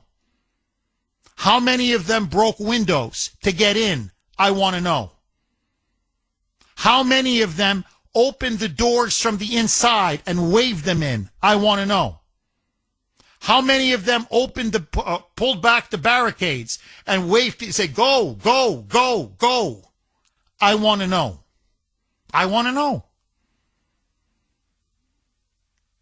And here's my prediction. You can hold me to this. I am so positive of this. It's as certain as the sun will come up tomorrow.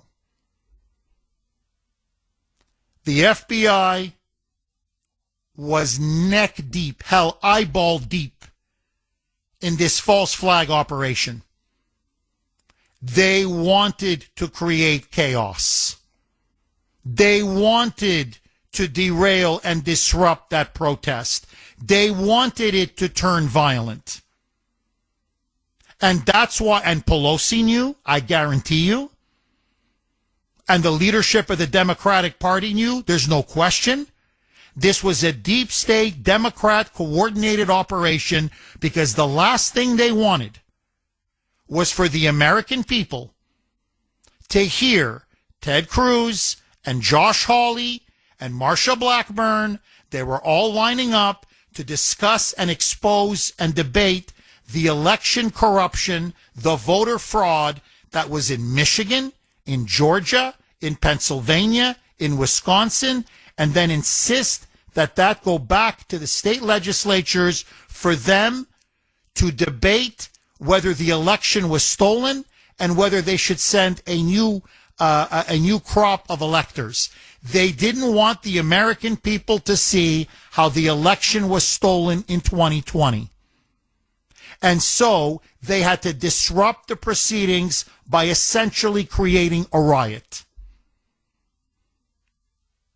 I think now there is no question, this was not an insurrection. It was a Fedsurrection. This was masterminded by the deep state, orchestrated by the deep state, infiltrated by the deep state, radicalized by the deep state. Their fingerprints now undeniably are all over it.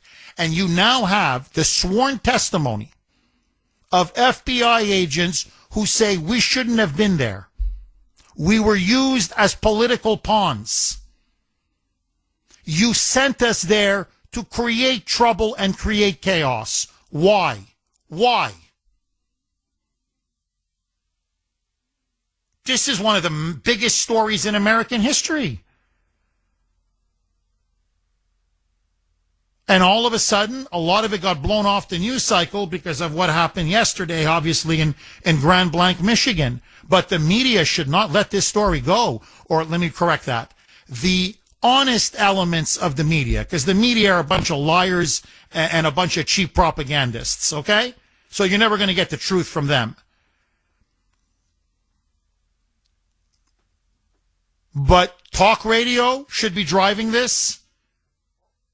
Some of these conservative news sites should be driving this.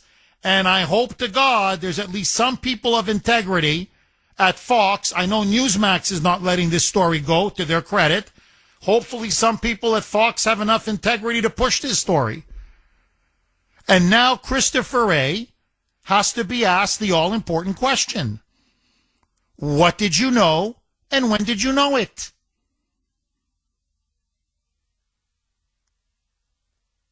And, I mean, this is like shooting fish in a barrel. He lied again and again and again and again. I mean, if that's not perjury, hell, I don't know what is. So now, if they actually do their jobs, if Pam Bondi does her job, and if Kash Patel does his job, and if Republican members of Congress do their job, it's not going to be one former FBI director indicted, a.k.a. James Comey. It's not going to be two. It's going to be Christopher Wray. And I'm telling you, Wray is different from Comey. Comey is a die-hard anti-Trump fanatic. I mean, he's a hardcore deep state criminal. Comey was there plotting the overthrow of Trump in December 2016. He was in that Oval Office meeting with the derelitter, Barack Hussein Obama. He was there with Joe Biden. He was there with the whole criminal gang. Brennan, Clapper, McCabe, his underling, they were all there. Scheming, masterminding, plotting. Christopher Wray is a bureaucratic opportunist. He's a deep swamp creature. That's what he is. He's a swamp, he's a swamp little lizard who just loves his power, loves his position, loves his pocketbook. He's really non-ideological. If one guy's going to flip, it's him. If there's one guy that is petrified of going to prison, it's him.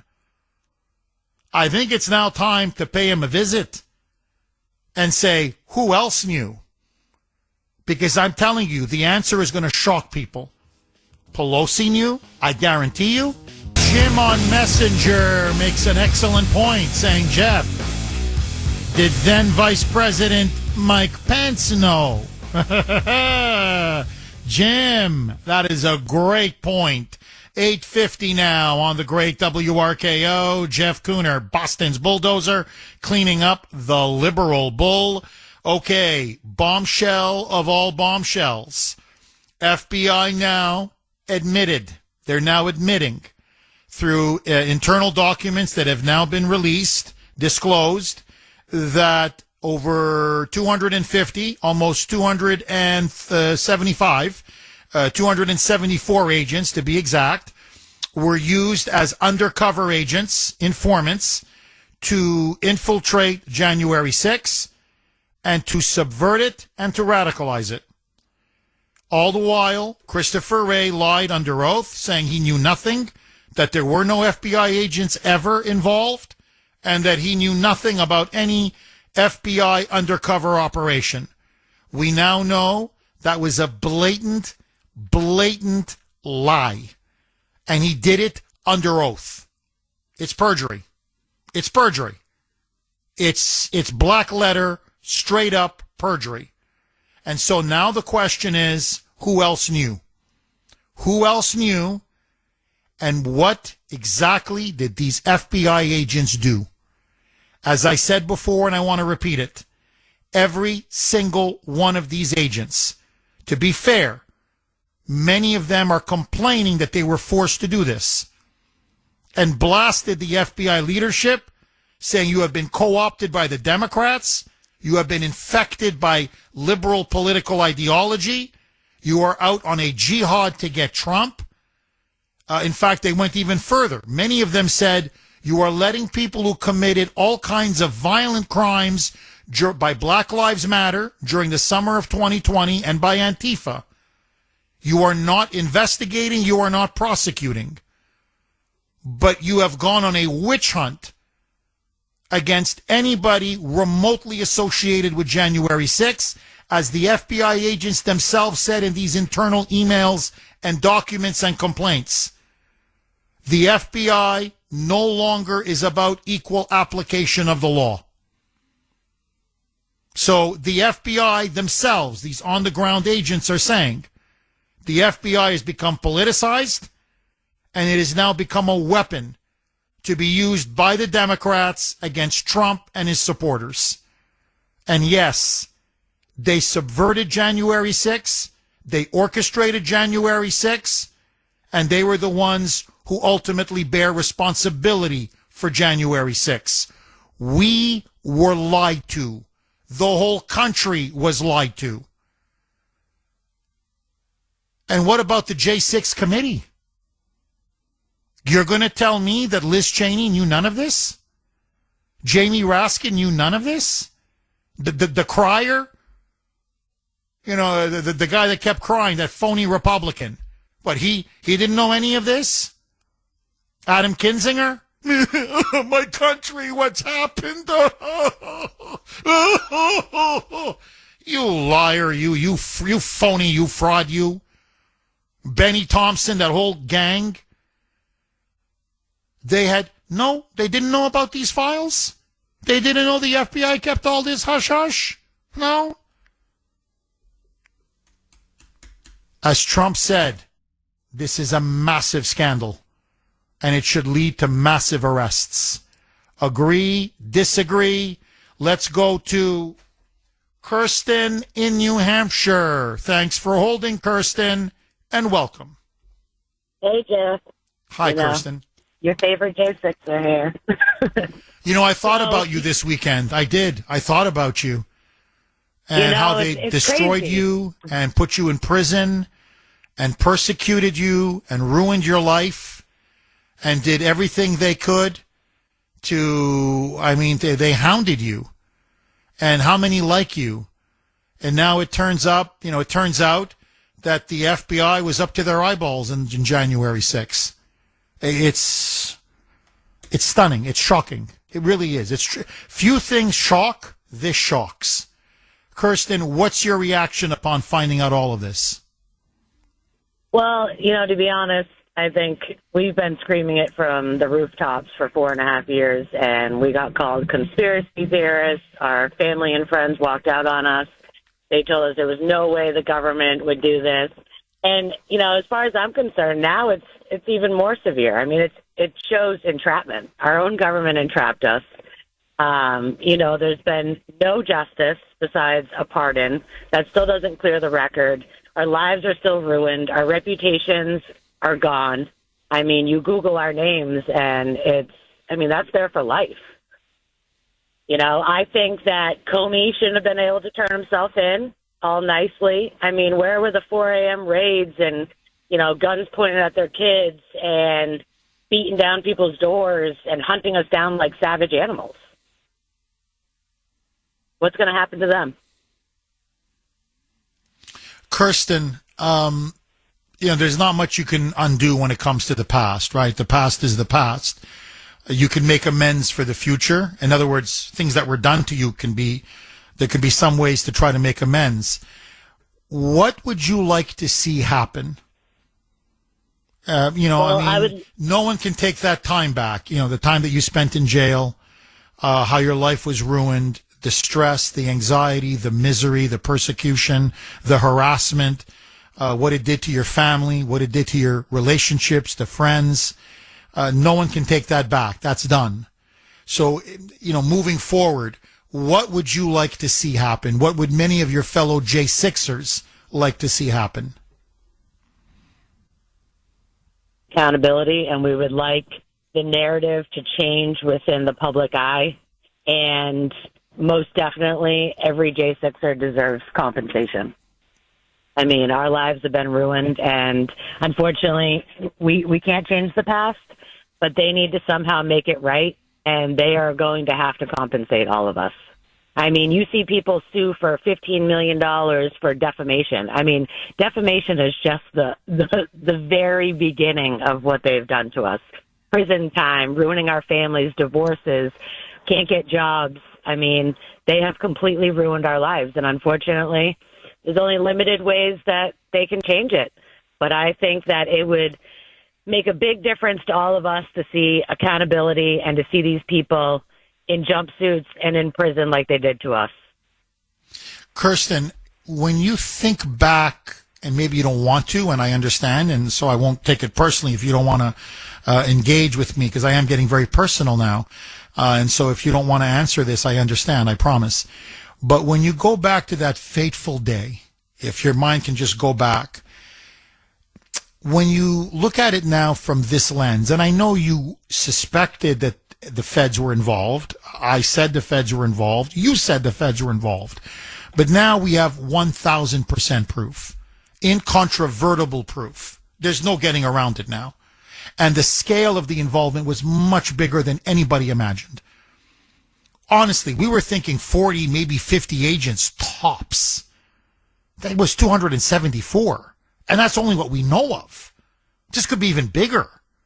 So what I'm asking is, when you go back and think about that day, are there certain people in the crowd that you now say, that was a Fed? When you think about people who were inciting the crowd, instigating the crowd, inflaming the crowd, do you in retrospect say that was clearly, that was a Fed? That was some undercover FBI agent?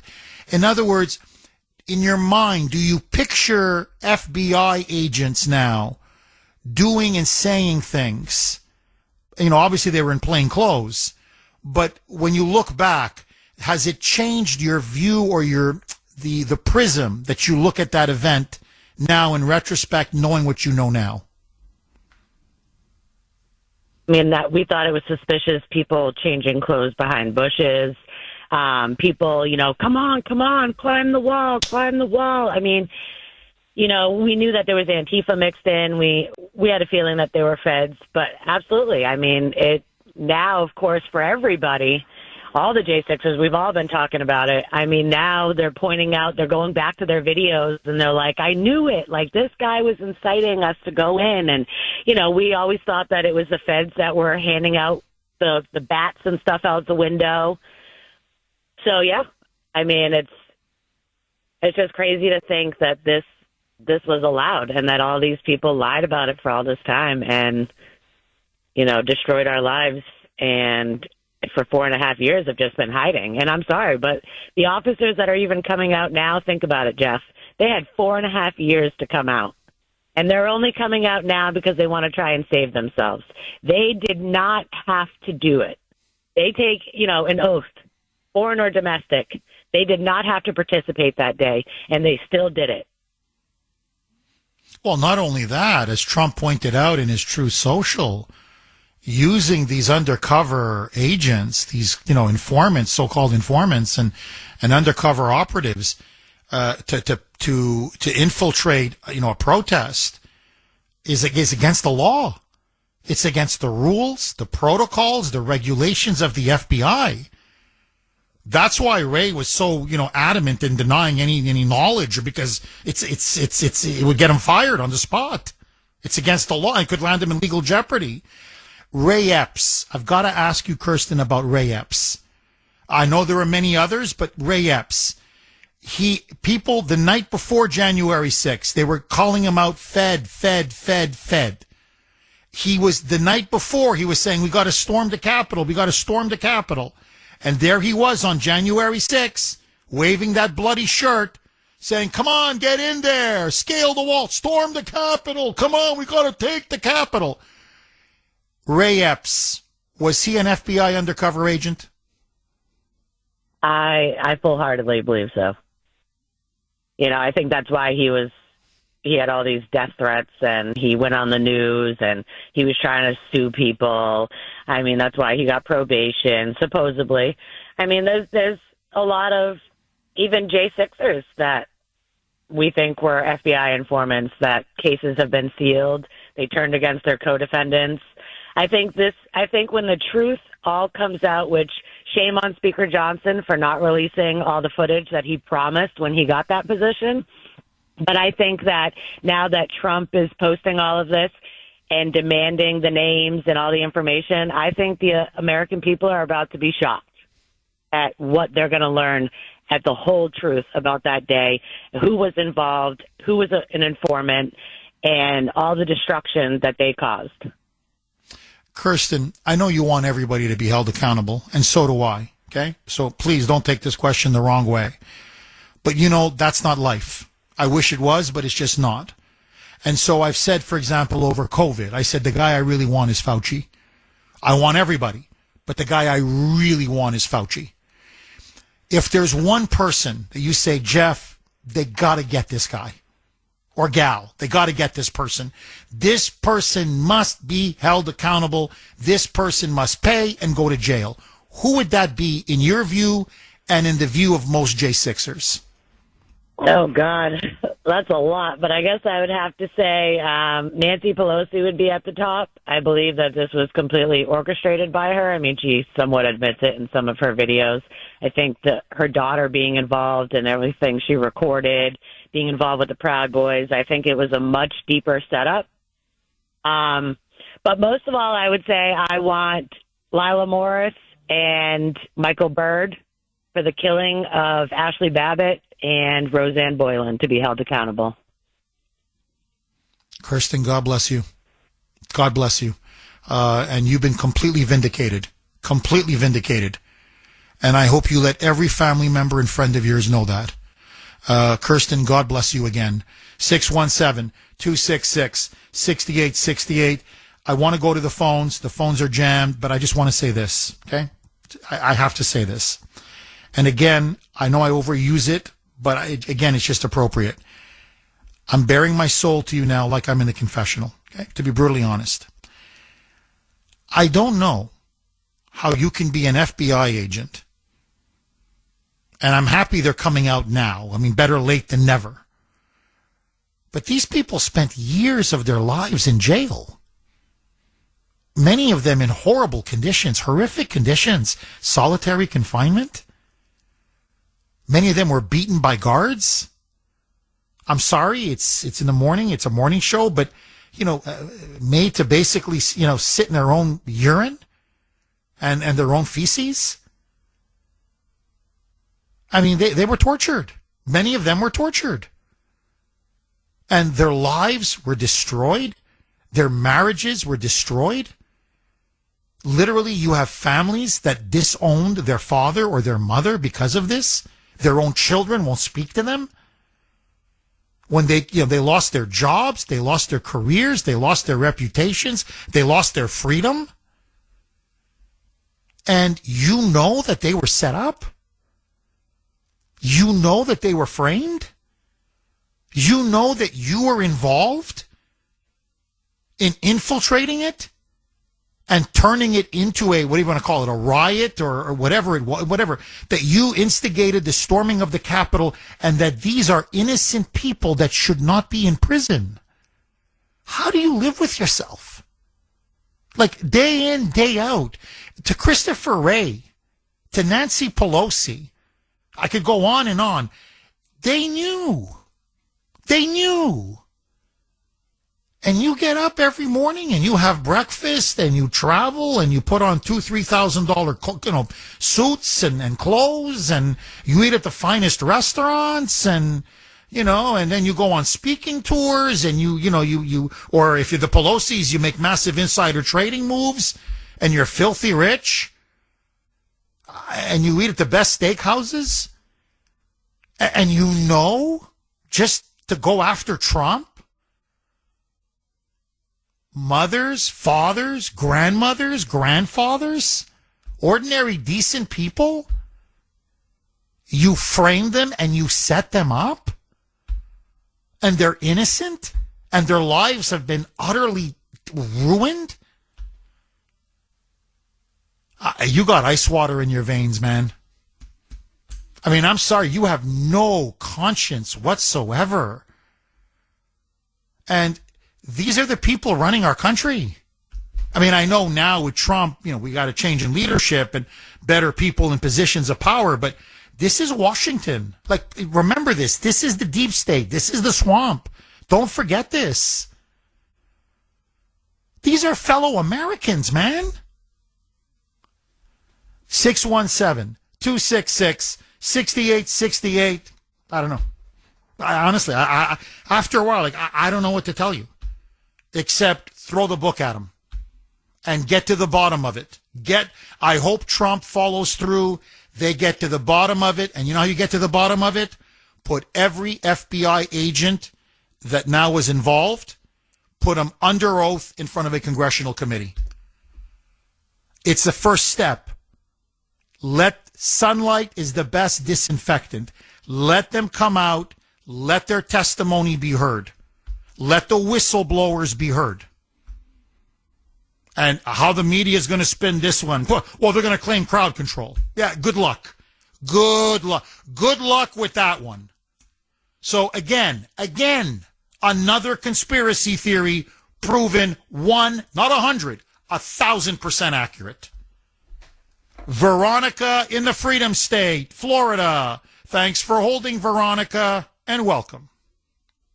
Good morning. I am fired up on all of these topics, and we knew this was a ploy. Chris Wray, he knew, and this doesn't shock me at all. I mean, you got to think about it, though. For 8 years, Obama was in the, as our president, got the FBI full of all of his minions, and you cannot fire federal employees, as we've learned over the years. I think that's changing now with Trump.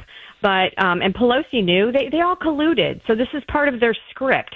So the way I see it is Comey's getting a couple roommates.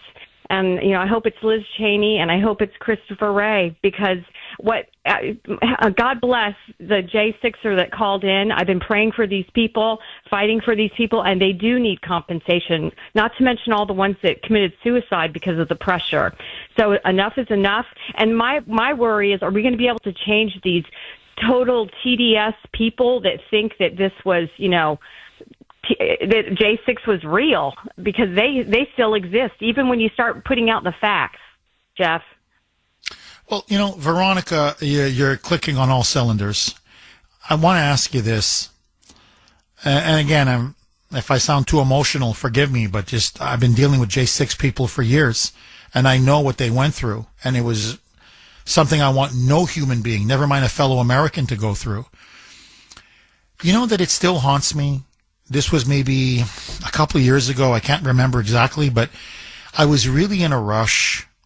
I had to get home. I had done something. I think it was a rally in Boston. Anyway, long story short, there was somebody, I got myself a sandwich. I was very hungry. And I could see that there was a person who really was hungry on the street corner. And they asked me for help to get them a sandwich.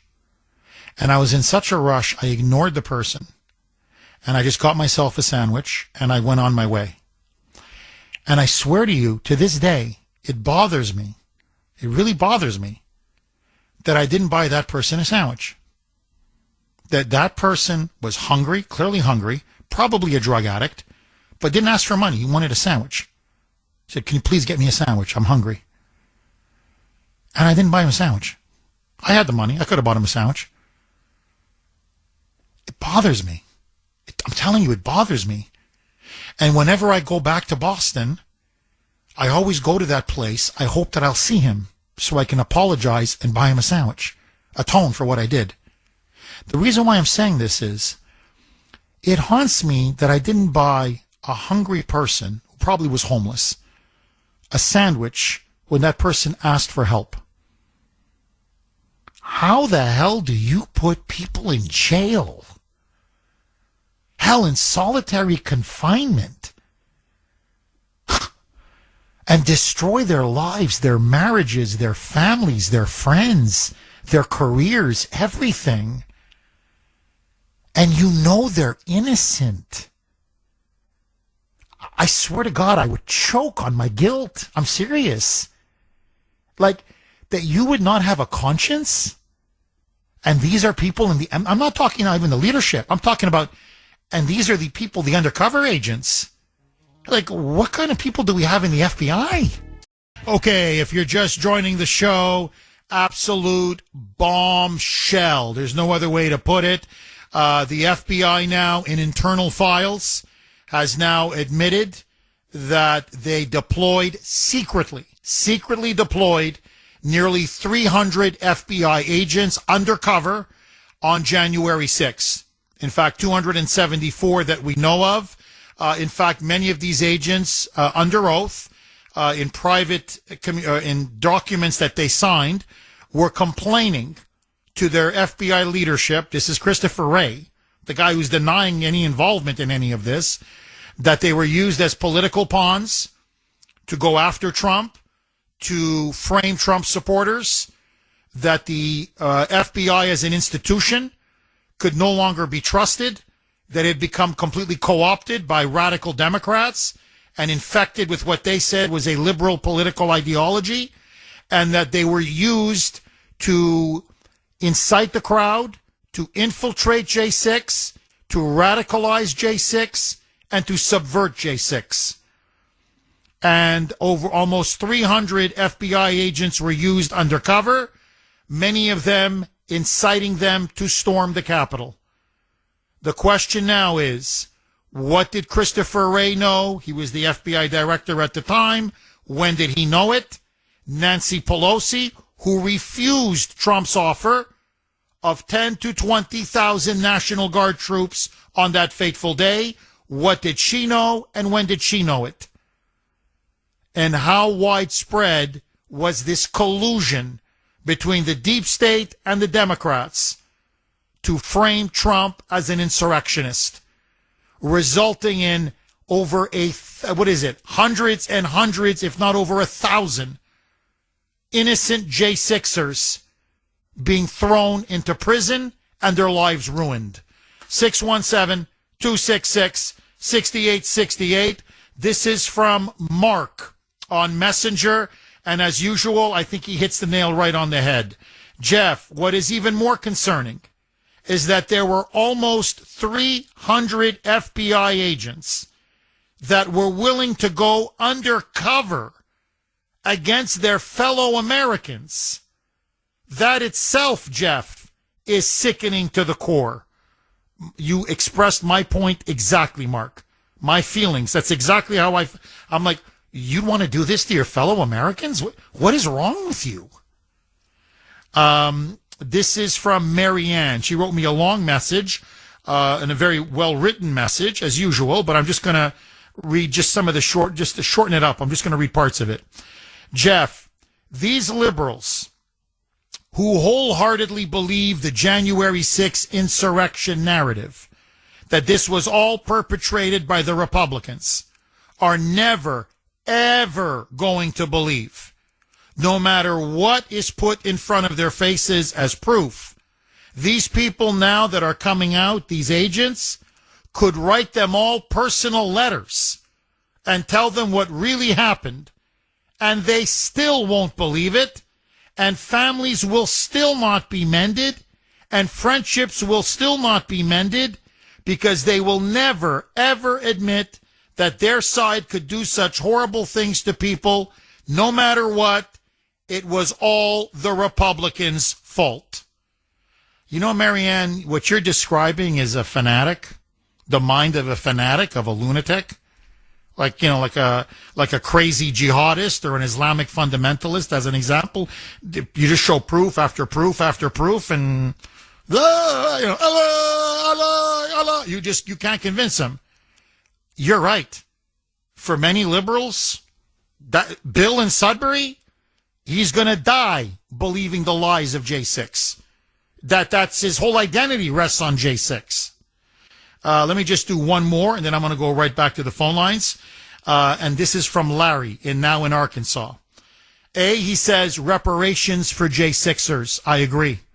They need reparations. They should be fully compensated. And then he goes on to say, and this is so true, Jeff, I got to remind you, it's even worse than what you're saying. Like Hitler's brown shirts, the government got children to turn their own parents in for being at the Capitol.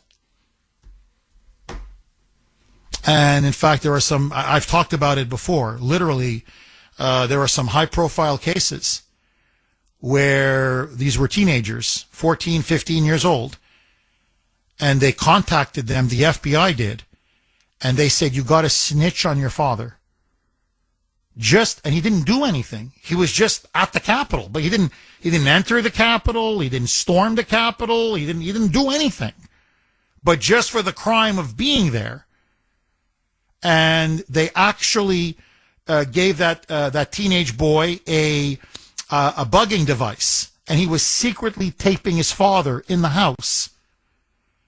And the son kept egging him on. You really wanted to storm the Capitol, didn't you, Dad?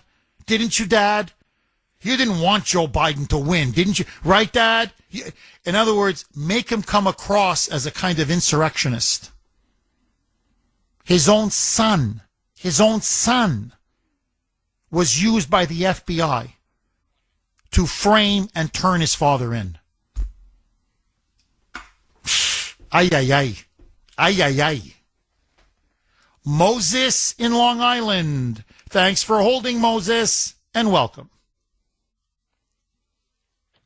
Yeah, that's pretty sad, man. I forgot a lot of the things that they did. It was all disgusting. Jeff, I feel for those J6ers, and I want to give them my personal thank you for being the warriors and the patriots that this country needs more of, first and foremost. The point I want to make is an easy and a quick one. Somebody was talking about the narrative. We need to make a narrative. Mike, Mike, what the hell, man? All right, look, Moses, I'm sorry. We're up against a hard break. 617-266-6868 is the number. Okay, we're going to go right back to Moses in Long Island.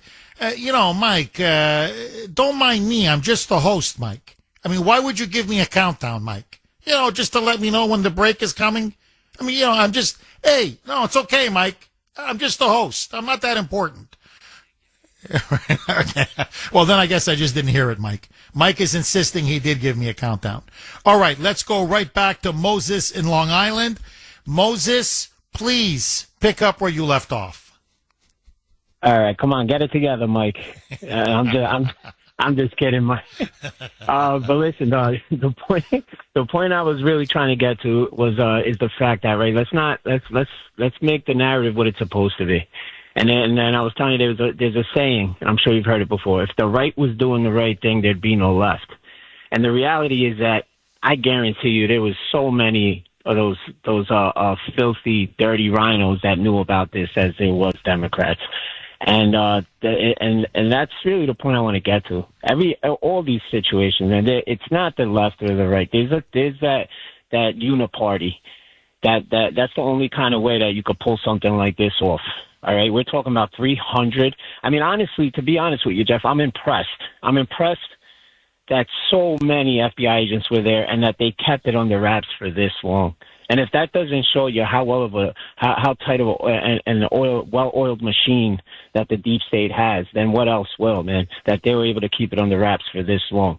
But my point is that, let's be real, man. The Republicans were in on this as well. And that's the real problem that we have today. And that's what I fear the most, because guess what, man? You got a midterm coming along.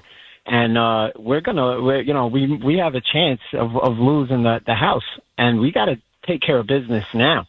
But we got a uniparty that will only allow so much to be done. They'll give us a little bit, but they won't give us what we deserve.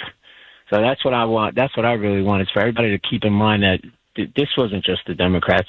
This was the uniparty, deep state, filthy rhinos involved just as well. You mentioned Kirsinger. I guarantee you Mitch McConnell. I mean, how do you run an operation like this and not get permission from some of these top guys? Well, just to reinforce what you're saying, Moses, you're absolutely, as I like to say, not 100, but 1,000% correct. It wasn't just Pelosi who turned down the National Guard. It was Mitch McConnell. It was two, Pelosi and McConnell.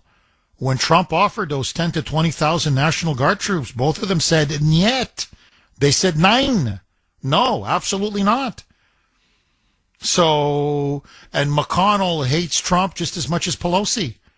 So I agree with you. I think there was clearly Republican complicity. There's no question. Look, most Republicans, elected establishment Republicans, they wanted Trump out. They didn't want him to win in 2020. And they certainly didn't want that stolen election challenged. So that was the setup. They could not allow the protest at January 6th to succeed. They couldn't allow for the American public to see what was going to be shown on the Senate floor that day. And to give the devil his due, it worked.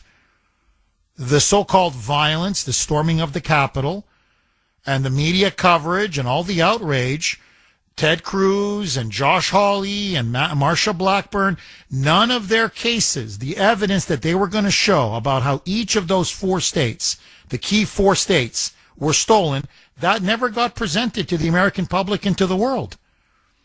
Instead, it was the opposite. They rubber stamped it. And all Joe Biden was delayed was maybe 2 hours. And that's it. It was rubber stamped, and he was going to be president, and Trump was gone. And from that moment on, they used January 6th to go after him and his supporters relentlessly. Relentlessly. So if you really think about it, they tried to frame him as an agent of Russia, to paralyze his entire first term, and to really overthrow him from power. And then when that didn't work, they then framed him as an insurrectionist. So the deep state, they continued their war against Trump all the way, from the moment he won in 2016, all the way to when Biden was certified on January 6, 2021. So that's been Trump's mortal enemy the whole time. So when people say, Jeff, as an example, do you support the indictment of Comey? You better believe it. Even if they don't convict him, just on the principle alone, you're going to get punished. You're going to get punished. You're going to go to court. You're going to be indicted. You're going to have to spend millions of dollars on lawyers. In other words, you're going to pay a price.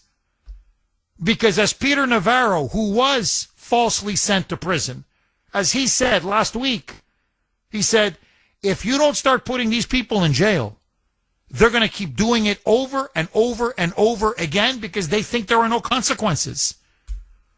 So indicting Comey, to me, it's a start. Believe me, it's a good start. Thank you very much for that call, as always, Moses. Andy in Milford. Thanks for holding, Andy, and welcome. Good morning, Jeff. Hi, Andy. Hi. The so-called Fedsurrection that happened at J6.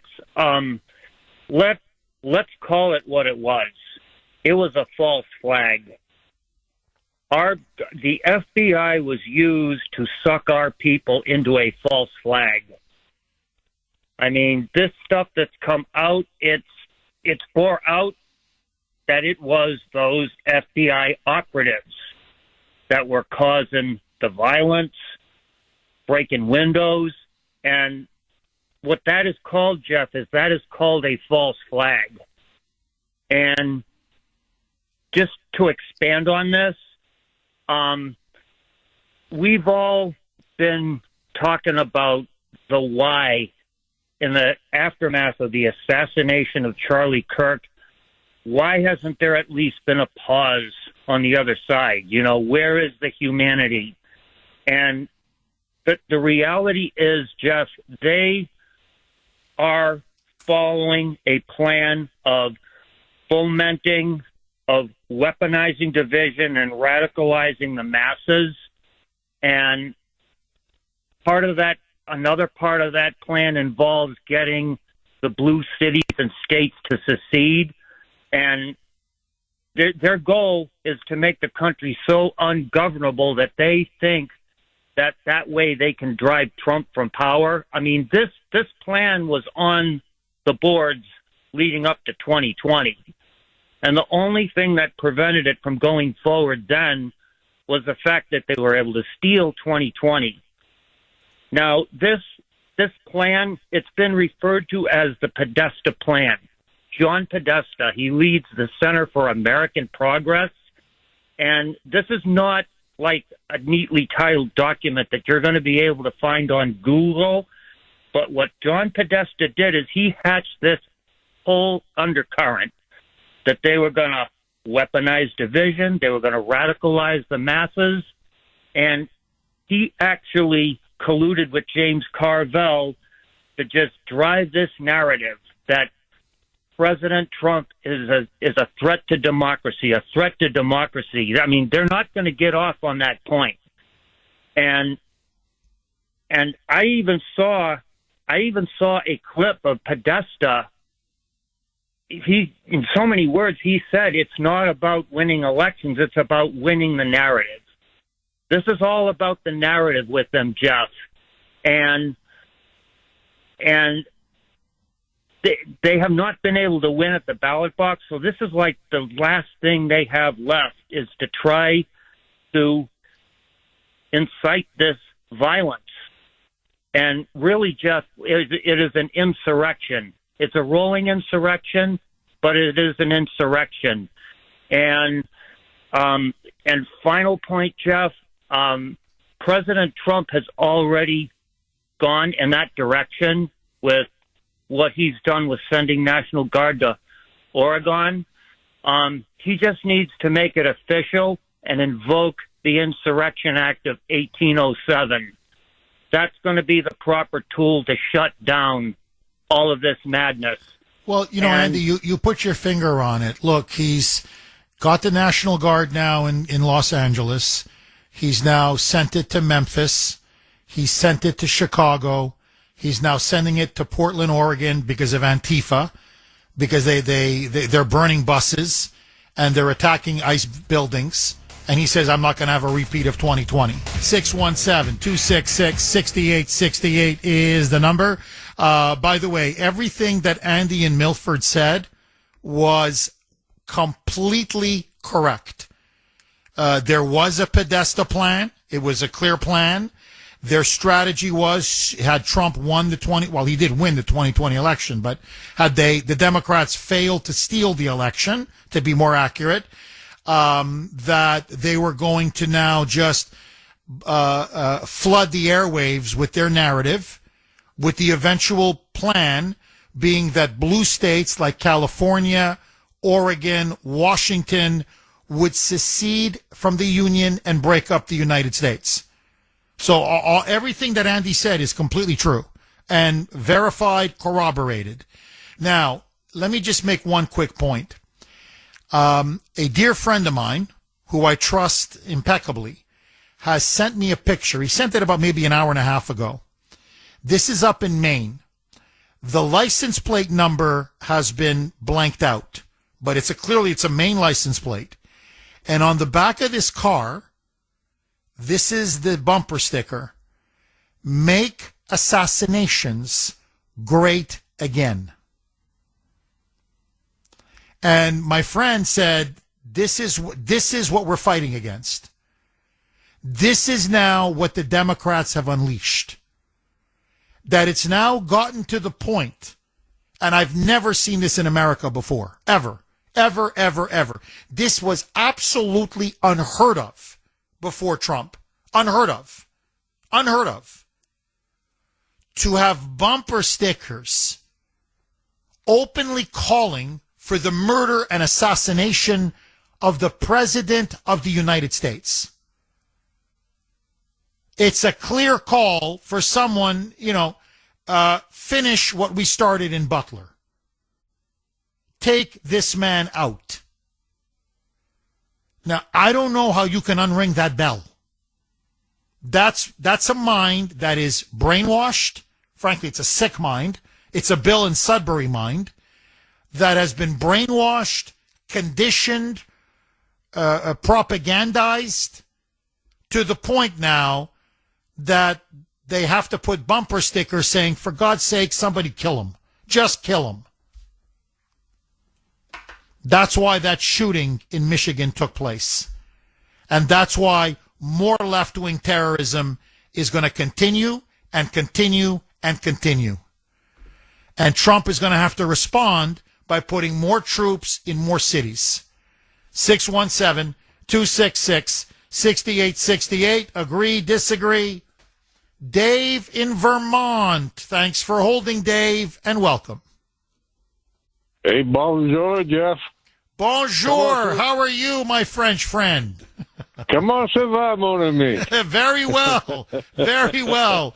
Dave, what do you make of this? The FBI was in on J6. Nearly 300 agents infiltrated it. Secretly, they were deployed, and they subverted it, radicalized it, and now we're finding out some of them did actually go and storm the Capitol as well. What say you, Dave? I found a common denominator between all these seditious acts that the feds are involved in, and it's called the Blanco boss, the Blanco boss. That's what they all seem to be showing up in. If there were that many agents, Jeff, do you think some of them were playing both roles on the other side of the mainstream Mockingbird cameras, playing both sides of the role? Ray Epps plus the questioner, the feds.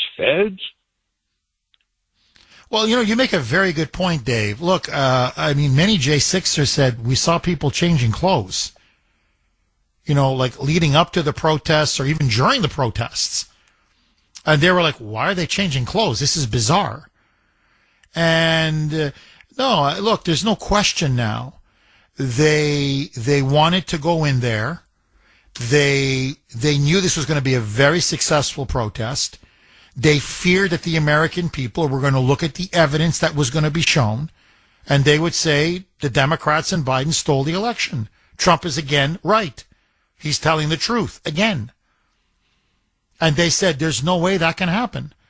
So we had to create a false flag, an incident, An incident that is so bad that it would force the Senate to be canceled.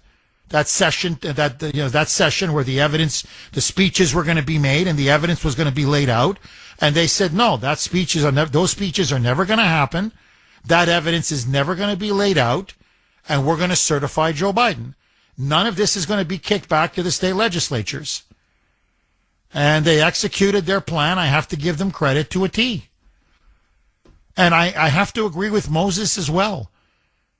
I mean, you had nearly 300 FBI agents involved, and they all managed to keep their mouths shut until now? I mean, that was years. And Pelosi kept her mouth shut, and McConnell kept his mouth shut, and Chris Wray kept his mouth shut. Never mind, and maybe Mike Pence was involved. I wouldn't be shocked, or at least he knew, and he kept his mouth shut. And then the J6 committee,